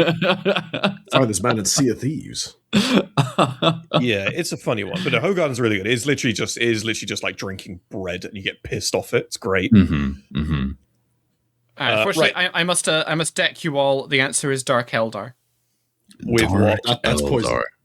Yeah, not only do they drink poison for recreational uses, they do in fact have their own wine and their own like finer alcohols Huh. that they usually poison, but not always. Okay. All right. Well, poison. Hell Iron yeah. Hands. I still think the idea of making Rogaldorn like cough after drinking reactive fluid is more. So, like, hang on, of the ones we've chosen here, two of them aren't at all safe for human consumption for two very different reasons. Yep. Mhm. One, because it will chemically sterilize your internal organs, and the other because it is literally poison and will kill you. Yep. Yeah, we have been a bit loose with our interpretation of the phrase "best" in "best alcohol." For sure. Yeah. And we're also forgetting the another. It's Space Marine still, but it's from Chaos, and that is Abaddon. Abaddon's spinal fluid cocktail. Exactly. Yes. Yeah, was it spinal fluid, the blood of a virgin, and literal reactor coolant is actually put in it. That scene is so funny because Kaon has a taste and is like trying his best not to fucking scrumple up his face. And then there's a world eater to his left who's just like, "Can I have some more, please?" Yeah, that's is that Black Legion? Yes, Black Legion. No, sorry, no, that is Talon of Horus, I believe. Talon of Horus, yeah. Fucking Aaron Dembski Bowden. Good job. It's very fun. It's very fun. I think it's honestly, it's just incredibly funny thing to have like Space Marine level alcohol. It's I think it's I want to say I want to see more of it, but I also like that it's just like these small, not necessarily super well established things, right? I mean, I'm sure that we know that a lot of Space Marines have like their banquets and shit, so it's probably not out of the question that they all do drink some alcohol of some variety. But it's really funny. But I think I'm gonna put either I'm gonna go with either Abaddon or fucking Iron Warriors for Iron Hands. I mean, for best alcohol. Iron Hands for me, I think just the idea that that one line where Loken is thinking to himself, what is it he says in his own head, that the Emperor of Mankind, master of all, yada yada yada, made Astartes' physiology capable of processing any and all poisons, and then it's ... But I doubt he had Dezira in mind when he made Legiones Astartes. Yeah. Oh, anything that makes a Primarch react, it's bound to be good, right? Right, you want to move on? Yes, indeed. So, let's see here. Luna Invictus says, which Primarch has the best rap game? Fulgrim or the Khan. Done. Wasn't this a Patreon question at one point? I swear we've done this before. Damn, fuck you, Luna Damn. Victus. Croc says we have to skip you right next. No. I distinctly remember talking about this at one point or another because the answer is Rabute Gilliman. It's a Slim Shady situation. Oh, of Well, course. I was thinking for the same reason. It could be Ferris Manus. No, because he's like He Daft was- Punk. He sits there with a fucking sick ass techno boots going harder, better. You know what I'm saying? Fuck. That man cannot rap to save his life. I don't know. He's brothers with Fulgrim. And if Fulgrim's rapping, he's going to pick up a thing or two and then apply his merciless fucking Fulgrim- logic to it. Fulgrim is the white guy that gets famous off rapping and then switches to country music. Oh wait, also, does this imply that Ferris Manus is French? Huh? If You he's know- Daft Punk? It may be. Well, thank God he's dead then. God forbid 40k has French representation. Rest in peace, Mordian Iron Guard. I, Ferris Manus, will put you down. Oh no! The flesh is weak. Oh, I no. crave the present purity of the machine. Someone go find me the fucking Mechanicus trailer in French so I can laugh at it. All right, what's Great next? fucking shout. Oh, Ferris Manus T says, you're going into surgery. Everything so far seems fine. They put you under. Just before passing out, one doctor pulls down their mask, and you see that it's one of the Primarchs. They won't kill you purposefully, but how would they do? So, Huh? Primarchs as surgeons. How do Okay. they do? That could have been a whole fucking video. Do you think so? Yeah, because now Yeah. we all have to go through 20 fucking answers each. We didn't do so for the rap one. Thank God for that. But that's what you Should could we beeline just for the pick best the one. best and worst? Sure, yeah. The worst is Angron. Yeah. The worst is Angron. There is no fucking. He'll be standing inside your chest cavity. No, because he's got like the blade skills for it. So, he'll do all the perfect incisions to like a fucking heart No, transplant. he you know, won't. some- He some does not real have bad. the blade skills for it, you muppet. No. Well, actually, he'll, thing is, like, he might as, try. as his hand's in there, the nails will bite, and he'll fucking grab something important and be done. Look, he'll try. Perturabo might just try and do some shit just because he feels like it, right? He strikes me as the kind of guy who would just go, this is very interesting. Can you pass me that car engine? I would try something. Let's see what happens when we stick a V8 into this bad boy. I think No, the he's like- best one is by far gonna be Sanguinius. I was Yeah. going to say Magnus. No, because he'd get thirsty, and that'd be a bit of a good time. Oh, no, Magnus is a good shout. He'd be skilled enough with biomancy. Yeah. Yeah, except you're gonna come out of it with a fucking tentacle for a penis. Hey, sign me up. And that's if you're some lucky. people would pay a premium for that. You know what I'm saying? Exactly. Is this the third arm situation that is either very happy to wipe your ass or not happy at all? Is the testicle that's either very Oh my happy to God, be I'm your getting penis or fucking- not very happy to be your penis? I'm getting sugar What's that? cravings having to listen to you guys. I'm gonna get some biscuits. I'll be back in a minute. Well, once again, I fear the answer to this is just Rubute Gilliman again, because he'll just read the books and know how to do the surgery. He'll And do it do the successfully. work. Yeah, probably. I'd say him or like Rogaldorn, right? Yeah, but Rogal Dawn will put like fucking concrete powder around your lungs to make sure you can withstand fucking high yield artillery, you know? Oh, you know what? Actually, Fulgrim, decent shout, right? Because he will try and put you back together as perfectly as possible. It has to be perfect. No, but then he'll better than when you went under. then you have the Yes. problem with Max at the realizing, the whole body is imperfect, and he just rips off all your flesh and puts the wrong stuff back in. He turns you into the No, fucking you- ship of Theseus. That's what will happen. You'll come out like, is it really you anymore? No, but a three-layer blade, he's not that bad. Oh. I would pay to meet the moots of Theseus. they removed all the Swedish. This time Replaced it with with French. This time without the dubious cancer arm. In an effort to get rid of his French and Swedishness, the only thing that's left was the tumors. Deadpool. Right. Well, I mean, if we think this is, if we can cram more out of this episode, out of this topic, we can keep it for a future full on episode. But Such is the beauty of the podcast. My genius. Oh, sometimes it finds even me. Unbound. Right. Moving on then to 8-bound John World Eater again, who says, I think it is the case from the last one as well. 8-bound John World Eater has a lot of suggestions in the suggestions tab.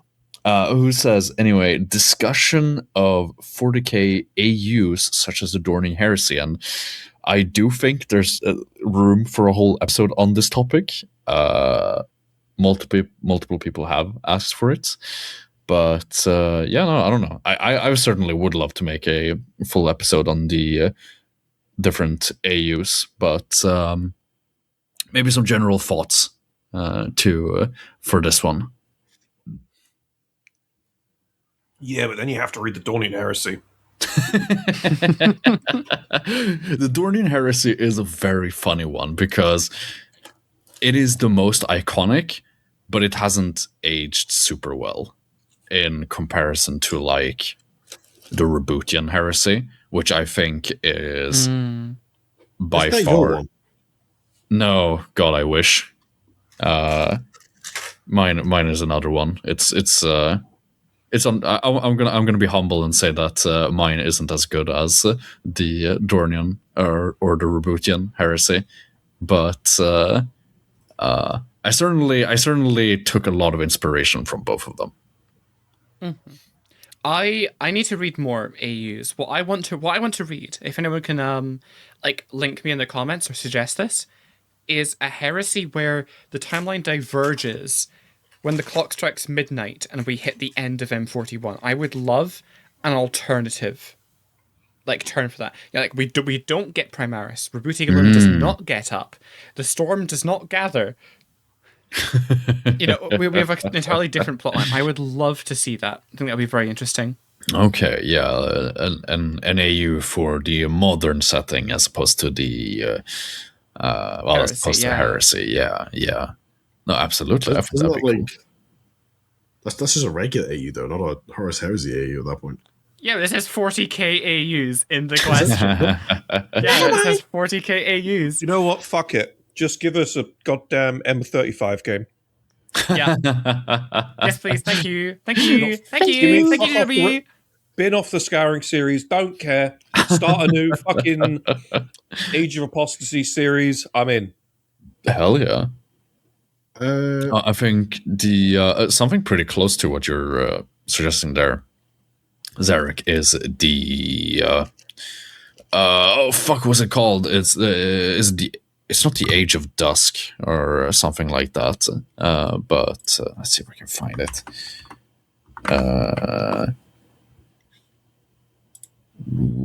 No, wait. Age of Dusk is the sequel. Age of Dusk is 60k, but there is a 50k. 60. Yes, but there is one. The shape of Nightmare to Come. 50k. I have heard of this. 50. Yes. 50 of them bitches. It's a very fun one. It explores obviously what happens during that time, and it completely changes the setting. Spoilers: it starts because the fighting between the Tyranids and the Orcs in the what was that like? Sector? No, Warzone Octavius, I believe. Yes, exactly. So in this setting, so the Orcs, or no, was it the Orcs who won, or was it the Tyranids who won in canon? I forgot. Tyranids, I think. Yeah, they don't win. What happens is that the fighting between the Orcs and the Tyranids spawn an entirely new thing. like a mix between the Tyranids, their super hyper adaptiveness, and the hyper aggressivity and I guess durability of the orcs, and just spawns this new horrid creature that is so bad that the last of the orcs actually flee into the webway. Oh my god. And like this, so the whole story is just like this thing fucks shit up so bad that it just rewrites the whole setting. That's pretty fun. There's a whole bunch of other stuff, but yeah, no. AUs are fun. I think as I said, I think the Rebootian one is the most well written. Dornian one is iconic, but has some issues. But it was, yeah. I think, as the least experience with any form of AU here, that all AUs should start with, what if one Primarch, but evil? Yes. That's true, yeah. Like, what if fucking Rebute Gilman decided, no, I'm gonna be evil.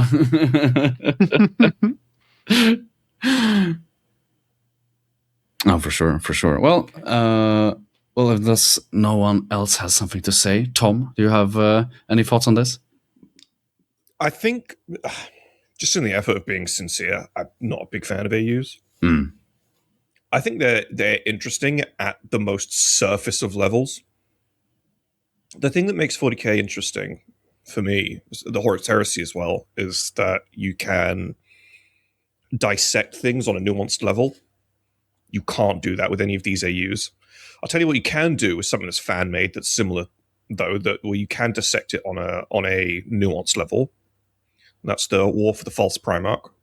Ooh, yes. Yeah. That as far as fan projects go, that has a level of nuance that none of these fucking, I say that with so much malice, that none of these AUs even come remotely close to.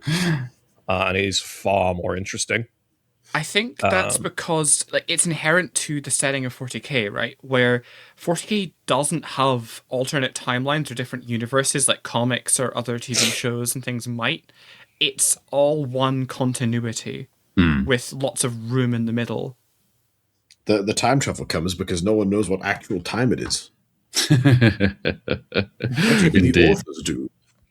Zarek, say the line if you please. All Space Marines are 12. Actually, they're 25 now. They're all Space Marines. Yeah. Oh my god, they can legally drink in the United States. Good on them. No, but it'd be very fun, I think, to make a whole episode on like what makes a good AU. I know I for certain would very much enjoy that. I have a lot to say about AUs.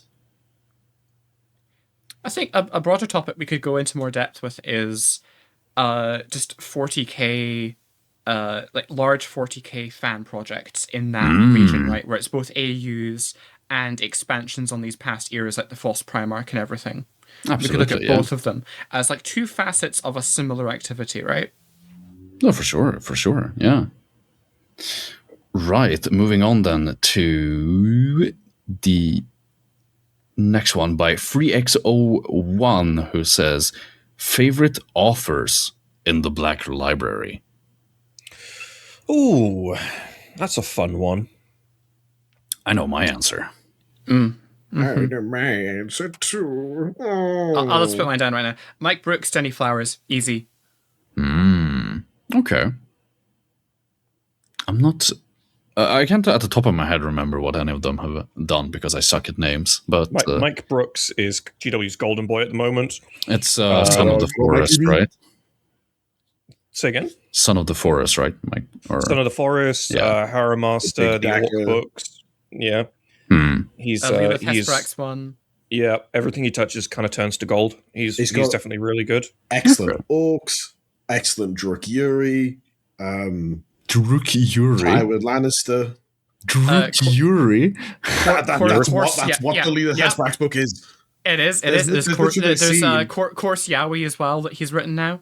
There's literally a scene in the book where she's at like a fucking orgy and she's embarrassed that her like rivals to lovers to rivals person's going to show up and find her at the orgy because it's kind of lame. All the while, this Corsair princess is trying to give her number. That's amazing. That's amazing. Oh my god, I gotta listen to it. It's great. Any of his Eldar novels, he has a common thread stringing between all of his Eldar novels that I really like as a thematic thing. I don't want to go into it because I think you have to read them to really get it. But highly recommend any of his Eldar novels, and that includes the second Uftak Blackhawk novel, which has large. What? I have it right here on my desk. It's got a pot of mud and powder on it. I gotta read it. Yeah, it's not the Big Daka. What's the second one? No, it is or the is Big it the Daka. Big That's the second Daka? one. Oh, it's the Big Daka. No, I was thinking of Brutal Cunning's the first one. Yeah, Brutal Cunning. Then yeah, the Big Daka also has the Dark Eldar going on in a very fun way. Orcs in Comora. What will they do? Oh boy. I think for me, it's a bit of a shit answer. But it's like I'm trying to think about. I'm thinking of books that stick out to me as books I really enjoy or series that I really enjoy. And Chris Wright comes to mind. Mm. The even though it's not the best in the world, I'm really fond of the Vaults of Terror. Watch of the Throne. That's fair. Yeah, I really enjoyed those. The Valdor book, whilst it's only tertiarily about Valdor, was really, really enjoyable, and I keep coming back to it. He's definitely not the best author, but he's so consistent. The other answers would have been, again, the super obvious answers would be to talk about Dan Abnett and Aaron Dembski-Bowden. And whilst both Dan Abnett and Aaron Dembski-Bowden are hated for very valid reasons, the reasons why people like them are just as valid, and that's that Dan Abnett has a really great understanding of the grandiosity of 40k. And Aaron Dembski-Bowden really, really, really knows how to write interpersonal conflict and make it fun and convincing. So it's a bit of a cop-out dropping those three because they're three of the biggest names that 40k has ever seen. But listen, I'm not saying C.S. Goto, and I'm not saying Robbie McNiven, so it's all good. Look, everyone is sleeping on Denny Flowers. I'm just going to say, pick up a Denny Flowers novel. I've not had one that missed yet. Okay, all right. Speaking of not missing, obviously shout out to Mikey B. Mikey B's the GOAT. However, good old Robert Rath, Assassinoran Kingmaker, one of my favorite 40k books of all time. I didn't realize you'd read Kingmaker. I didn't realize you could read. You are joking my penis right now, right? You've never spoken to me about Kingmaker before. There's been like 3 separate occasions where I've got a rant on podcast about Kingmaker. Dog, probably, I don't know, man. It probably gets buried under the fact that it's taken you looks at watch dramatically 4 months to get a third of the way through fucking Archmagos. That's because I've sat down to read it approximately twice in those 4 months. Read it faster, then. Fuck's sake. Read that fast. Just get the audiobook. I want to talk about the fucking things. That's I want to be able to talk about the things. We're going to read a page of Archmagos right here. Okay. Robert Rath also did Fall of Cadia. So let's open up. Okay. And obviously The Infinite and the Divine. Oh, yes. Page 104 of Archmagos by Guy Haley. Its eyes whirled and glowed like stressed afterburners. They're going to copyright strike the podcast! Stop it! Stop it! It's quite where Vashtal gets here. It's actually pretty sick. Yeah. I've read For it in me, the car. I mean, I don't think it's necessarily a cop-out, when something is good, right? Maybe me and Tom are like just on a similar wavelength here, but like Dan Abnett and the ADB are... for me at least, really, really enjoyable. That said, I have a guilty pleasure offer. That's not to say that he's a bad offer in any way, shape, or form. Obviously, he's been very, very involved in the Horus Heresy, but I know that he has some critics, and that's Graham McNeil. Yeah, Graham McNeil's very hit and miss, but then again, so's Chris Wright. Yeah. So I'll tell you who's more hit and miss than Chris Wright or Graham McNeil. Fucking Guy Haley. Oh, okay. Guy Haley's either making really great books or shit that you should be wiping your ass with. Tell me I'm wrong. It's like the same guy who made the fucking Devastation of Baal and the Conrad Kurz book and the Dante book is also the guy who wrote the fucking War of the Beast stuff. Oh, that's true. It's like, well, what the fuck? Oh, yeah. Yeah, War of the Beast stuff. So I've been looking through like the books of what War of the Beast. They're so weird. Like the way they're written is so strange. It almost doesn't feel like Warhammer 40K. It feels like a parody of Warhammer 40K. Well, that's because it's Warhammer 32K. Well, I suppose, yes, but it's like everything is... It's just really weird. I mean, those who read it, you know when you read it. It's just like, it feels strange reading the War of the Beast books. It does. In 40K books, you often get a bit where it's like, chapter where it's got a cutaway that'll come in later. One of the things that struck me the most about War of the Beast when I read like a decent majority of it was how there's a cutaway where it's just talking about orcs on an ocean planet being able to swim. And this lady who they introduced who's like part of the fucking Plateau Defense Force. And her whole thing is that in the course of like 2 little chapter cutaways, she goes to a bunker after fighting her way through some orcs with like her fucking the guards she's with, and then detonates the virus bombs in the bunker and dies. And that's it. Wonderful. Thanks. Don't forget Vulcan Volcano. Vulcan Volcano. Vulcan Volcano. You know. Speaking of alcohol and Space Marines, there is also a scene of Corlin talking to a Black Templar. I forgot the name of the guy. Oh, sorry. We need to talk about the worst 40K authors real quick. Sure. Okay. Yeah. I know fucking say. I mean, I know where this is going, but it's like. I have a feeling. Honorable mention to fucking Sandy Mitchell. Caiaphas Cain is incredibly good. I fucking love Caiaphas Cain. Go right. So go. Pop off King. I'm just going to mention Robbie McNiven, C.S. Goto, and Nick Kime. Don't forget. Oh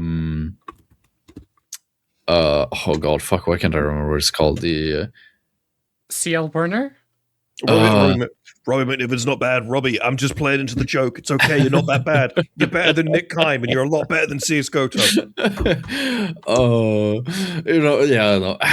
people. So I haven't. It's been a very long time since I read like an offer, and I thought, man, this is actually bad. Offers have their ups and downs. We're just joshing around a bit, but. The guy who wrote like the first fucking Warhammer books, Ian Watson. That's the fucking guy. He was on something. And I don't know what he had taken when he was writing it, but like it had LSD. It's LSD. Yeah. That's the answer. It's LSD. he wasn't on the same plane of existence as the rest of us when he was writing those books. Those certainly are something else. That's a great AU setting. What if Ian Watson's writing was the only source we had for Warhammer lore? Right as if that's the case. Oh, God. Something I'd like to mention. You all know that I'm a really big Custodes fan. I have been for years now. Mm-hmm. And as time goes on, I typically like Custodes more and more, yada, yada, yada, all that crap. I liked Custodes less after reading Nick Kime's Auric Gods. That's how bad it is. It is actually like so. Typically, if I hear or can read reviews, or I'm told by someone I trust that a 40K book is bad, I just won't read it because I trust the people who I listen to. Right? Sure. I knew Nick Kime had some stinkers, but I figured, it's the Custodes. You can't fuck up the Custodes. They're so simple. It's so bad. It is the most boring, dry, dreary, nothing burger that my eyes have ever I will never read Nick Kime again. Don't you like salamanders? I without even realizing, I just like twitched. My eye twitched when I said that. Oh. The only good thing that fucking Nick Kime has ever written was the fucking Inquisition background book from 2007. And even then, that was written by like 5 different people. Oh, terrible, less than good authors, fucking Mike Lee and Who? I can't barely read that fucking name. Michael is it Scanlon? Is that the fucking name? Scanlan sounds familiar. Yeah, Michael Scanlon, Mitchell Scanlon, fucking Fallen Angels and Dark Angels. 2 of the most sinfully boring books I've ever had displeasure of listening to.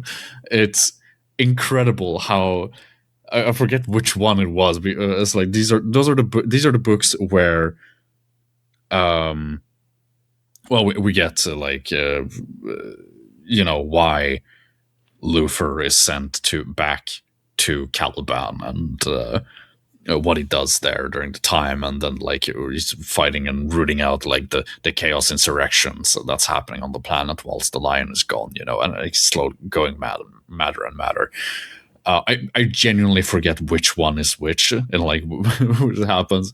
The first one is pretty okay. It's like there's a lot of stuff happening, but nothing is actually happening. And then the book afterwards is entirely just that. I shit you not. I think it was like chapters where it was just one character walking down further into a fucking cave system to get to a place.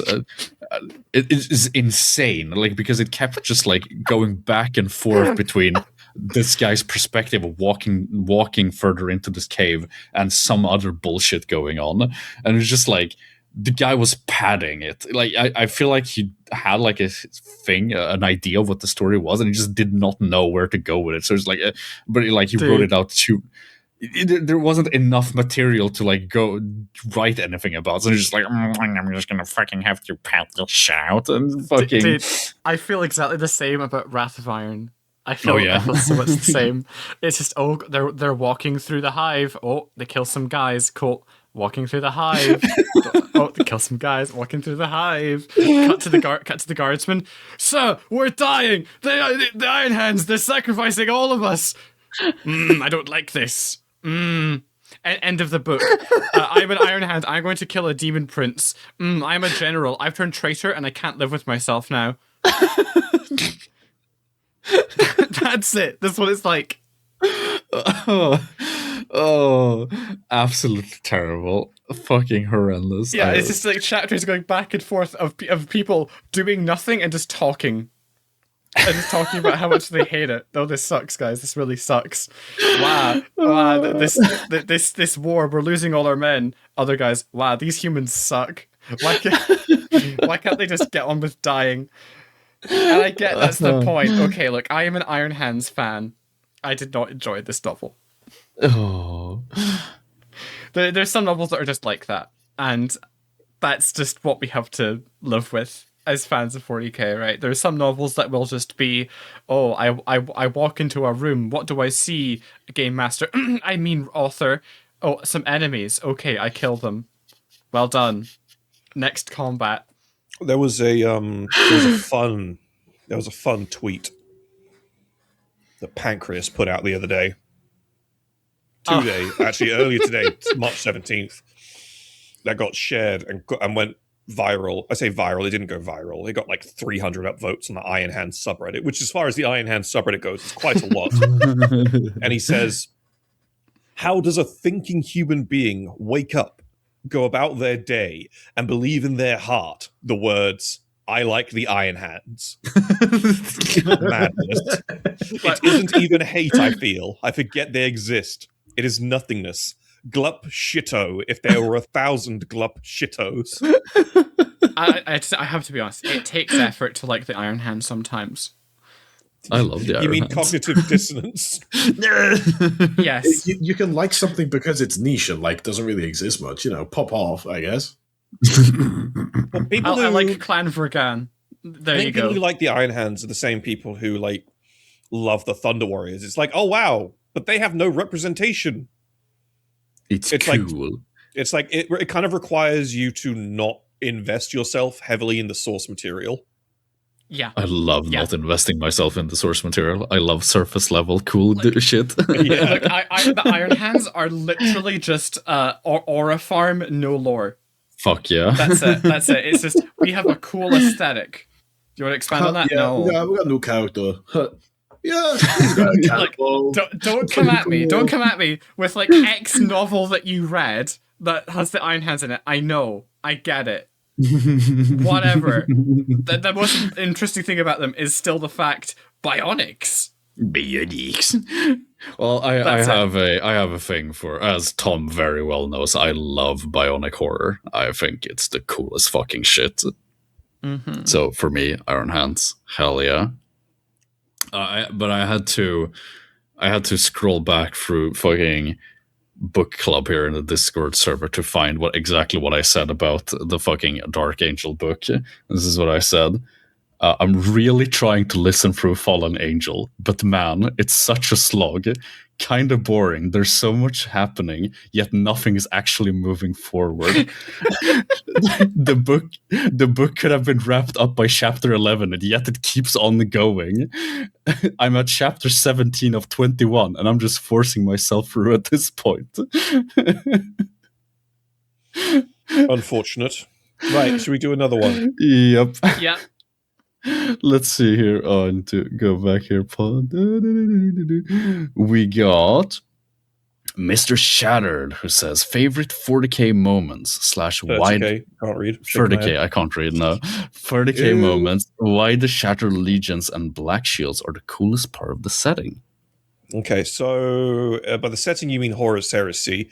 The only reason why I'm terribly sorry, Shattered, but the Shattered Legions are like, if it wasn't for the existence of Shadrach Medusan, the Shattered Legions would be a fat fart in the wind.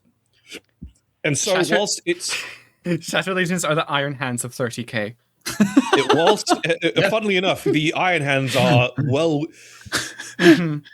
It's like, you can say you like the Shattered Legions, and you immediately have to follow it up with either talking about Shadrach Medusan or a glup shitter who has no law.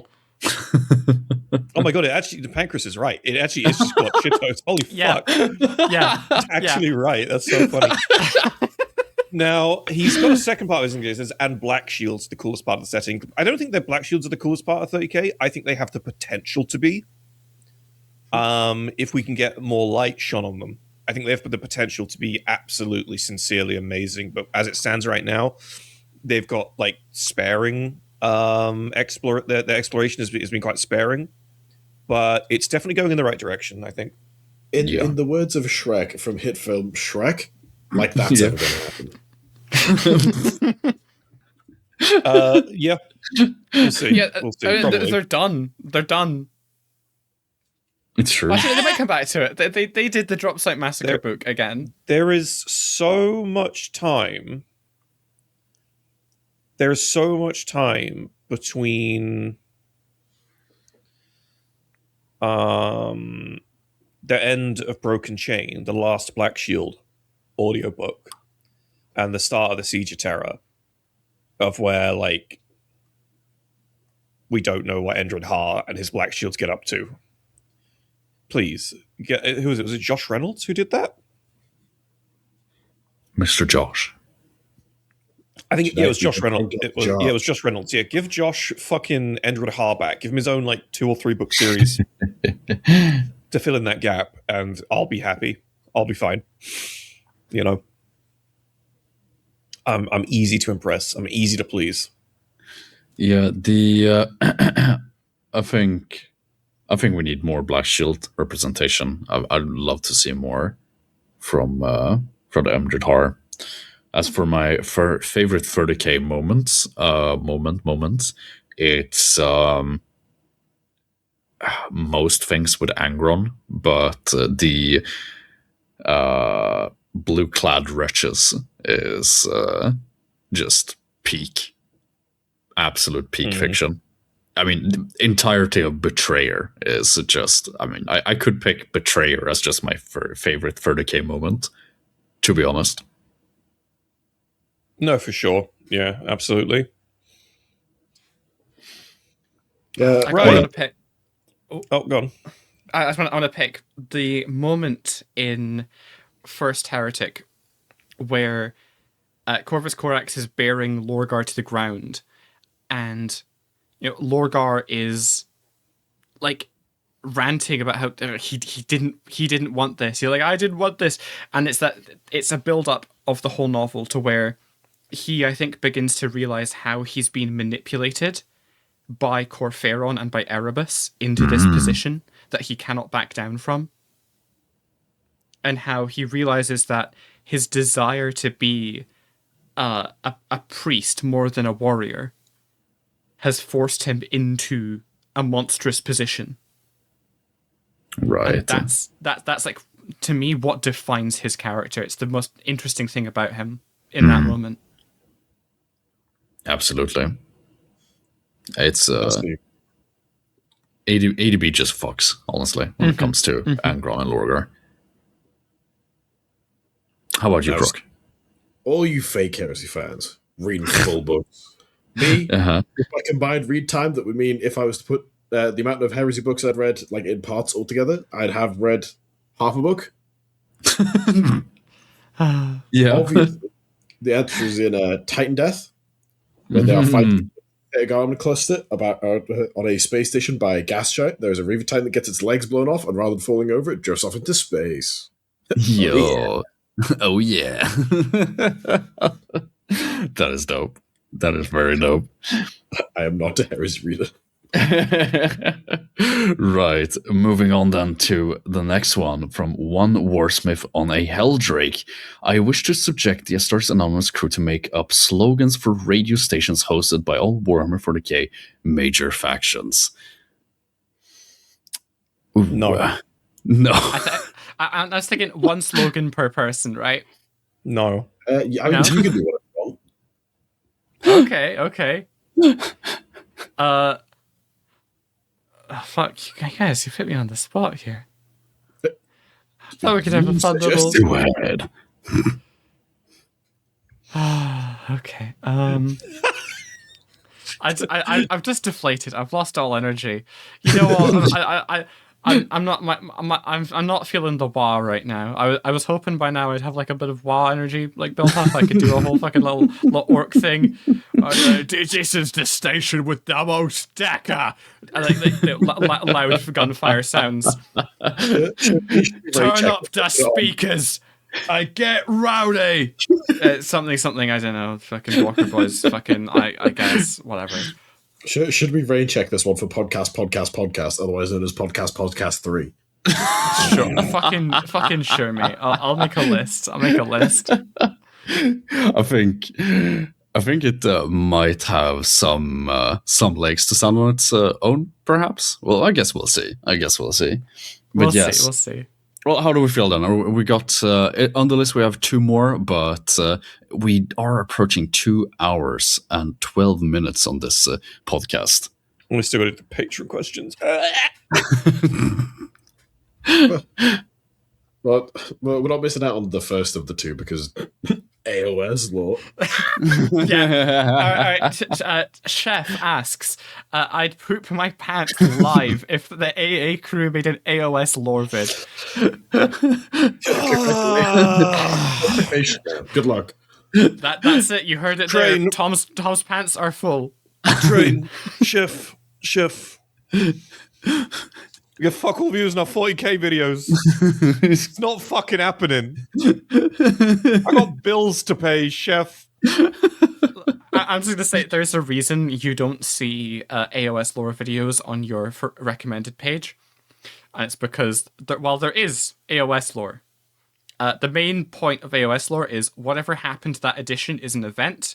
All the big named characters do something about it, and then that's it. It's like World of Warcraft, but yeah, it's basically like World of Warcraft. Yeah. Fucking not even wrong. Damn. Yeah, dude. If there was lore for AOS, fucking hell, we could talk about it. I mean, you can talk about AOS factions, right? But here's the Yeah. thing: if I believe for a second that it would be viable for topics, I wouldn't wait. I would just do it. Mm-hmm. I've just pumped out a fucking Sisters of Battle video that I'm very proud of. There's some wonderful editing that's like 45 minutes long. It's a great video. It's one of the better ones we've done. And it is the worst performing video we've done in fucking ages. And that's the Sisters of Battle. Mm-hmm. So it's like, nah, I want to pay my bills. I'm really sorry. We're not doing AOS content. It's not worth it. It's just not worth it. No. Sorry. Here's my chance to be on my soapbox. I read the Usharan Wartalk of Delusion novel. I loved it. I was loving it until the end, and then it just like fucking slaps to the ground like a wet fish landing on the deck of a boat. As the oxygen leaves its lungs, it gasps for air, finds no water, and slowly dies. That's what it felt like reading that novel. Excellent build up. Terrible payoff. Very cool. Poker players. No, it's I could talk about fantasy some. I'm not like very well versed into fantasy, but there we actually have some lore at least. Fantasy's got a lot of like very silly stuff that happens. Well, here's the thing: I would really, really enjoy like pissing like 2 weeks up the wall to put together a Vampire Courts video. I would sincerely have a lot of fun with that. Yeah, it would get like 10 views though, and Moots would be like, Tom, I have bills to pay. And I'd be like, well, Moots, you better plant a money tree. So I'm not saying that AOS is bad. I'm not saying that it's not cool. I'm not saying it's not interesting. I mean, like 40k, there are elements of it that are fucking garbage, right? But Sure. It's like, if we can't garner interest for a 40k topic, then it is a statistical fact that the same thing is going to apply for AOS. Unfortunately. It really sucked. It really sucked today because we kind of knew. I say knew. We kind of suspected that a Sisters of Battle video would do less than other stuff. What was unexpected was that it would do this much less. It's like people talk about Sisters of Battle constantly in discussions for about around 40k. But then when push comes to shove and people need to put their money where their mouth is, like, it turns out people actually don't give a fuck about them, which is really unfortunate because they're fucking awesome. They're cool as hell. Yeah, they're really cool, and there's way more nuance to them than people give them credit for. But as it turns out, a lot of the 40k audience don't really care for the nuance, which is it's a fucker.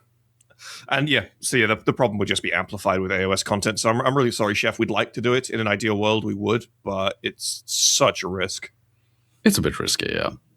But we make do, and we can enjoy things from a distance, I suppose. But yes, I think that brings us to the end of this episode as we move on towards the Patreon questions. Wow, really gonna leave me hanging like that, huh? Fuck you, Croc. Best poker players Ferris Manus. Firstly, he counts cards. Secondly, he's too autistic to let anything on. Done. Thirdly,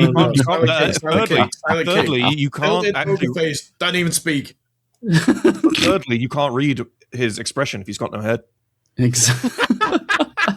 He can't fix. He can't see the cards. He's disqualified. No, he's got servos and sensors in his armor. What's that fucking robot from Blackstone Fortress? Oh, Euro 25. That one. Yeah, he's my fucking poker player. He's my pick. I'll sponsor him. He'd do pretty good, and then he'd lose, and he'd like cleave his opponent in half and gun the rest down with his assault cannon.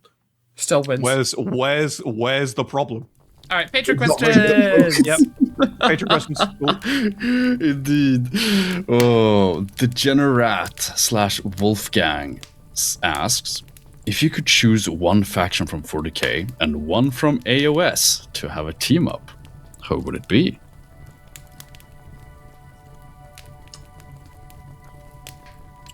Ooh, I'll tell you who. The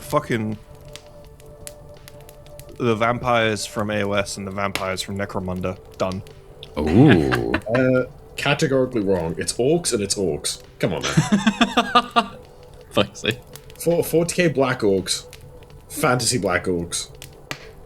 You know? Fucking, I don't know. Other fancy orcs aren't like crumpet, aren't they? They actually have agendas and stuff, don't they? Like AOS orcs are just kind of cooler in some ways, while 40k orcs are cooler in other ways. Because they are what's the fuck? There's an orc I'm pretty sure who beat the fucking brakes off Sigmar. You mean Gorka Morka? Let me find the guy. The orc, the Gorka Morka. Yeah, it was Gorka Morka. Fucking beat the shit out of him. But they've just got a lot of funds. Like, it would basically be, imagine if the snake bites got a hell of a fucking reinforcement. I have to say, I would love like a blending of the aesthetics of the Necrons and the Sylvaneth. Ooh. That would be very interesting, I think. That'd be dope as hell. Yeah. But for realsies, it's the Mechanicus and Skaven. You know, that's quite funny. I could see if there were in the same way that you see a lot of abhumans get drafted into the Imperial Guard. I could see that if there were a Skaven abhuman, right, in quotation marks. Yeah. You know what I mean?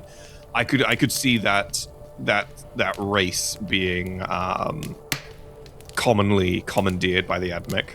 That's quite a fun visual as well. Very cool. That's very cool. Yeah. Thank you, Pete the Wargamer. Yeah, those fucking things slap. Well, funnily enough, I was gonna say it wouldn't be so much a team up, or perhaps, or I mean, if they could wait long enough to not kill each other, I'd go Votan and Skaven, because I'd like to I just think that'd redo be my funny. answer. Yeah. Yeah, I just had an interesting thought that kind of jumped off of something that I said in the vampire video from last year, and that would be doing the various AOS vampire court houses, what have you, and the Inquisition. Ooh. So Alright. I had this theory going in my head that because the Inquisition know about all the vampires on Necromunda and are uncharacteristically tolerant of them, I kind of have this fan theory going that the Inquisition has been infiltrated by vampires. Oh yeah.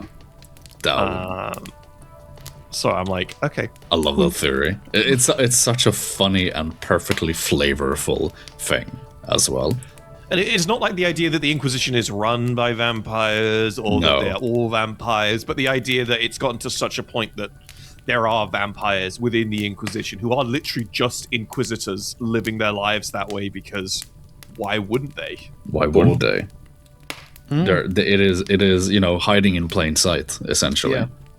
Well, plain sight as far as the Inquisition goes, right? Well, But yeah, of course, yeah. No, I think. Ordo Sanguine, perhaps? Oh, is that a real Ordo? I don't know. I just It's made that not. up. Oh, looks like Sick. I'm making a homebrew Ordo based on that. Thank you. That's a sick idea. Oh, I've already got like 2/3 of the lore in my brain ready to go. Brilliant. Thank you. It's been sitting there. It's been marinating, waiting to be used. Right, Yeah. next one. Aaron's pinging me. He wants to talk to us. So let's Oh. wrap this up. What's the next one? 5 Norn queens in a trench coat asks, if you suddenly became your AA avatars, what's the first thing you're doing? Moot dies, and the rest of us live happily ever after. I'm doing. taking off the helmet. You cannot stop me. I will reveal what was taken from me so long ago. This is my ancestral birthright. Do you know You the fuck story loser. behind that, Croc? Do you know why we put a helmet on you? Because it was ugly. Yeah, forget. Thomas sent me a message, and he was like, "Moots, please put a helmet on Croc. I can't stand looking at it." I know the exact reason. And Yeah, that's well, why when I'm I see taking it Croc in off. real life, I'm going to say the same fucking thing. Yeah, but unfortunately, you are bold. Ergo, you were forsaken at birth and can be hit with a finger. Like, Croc, I've seen your forehead. You are far too young to be on the way to where I am, okay?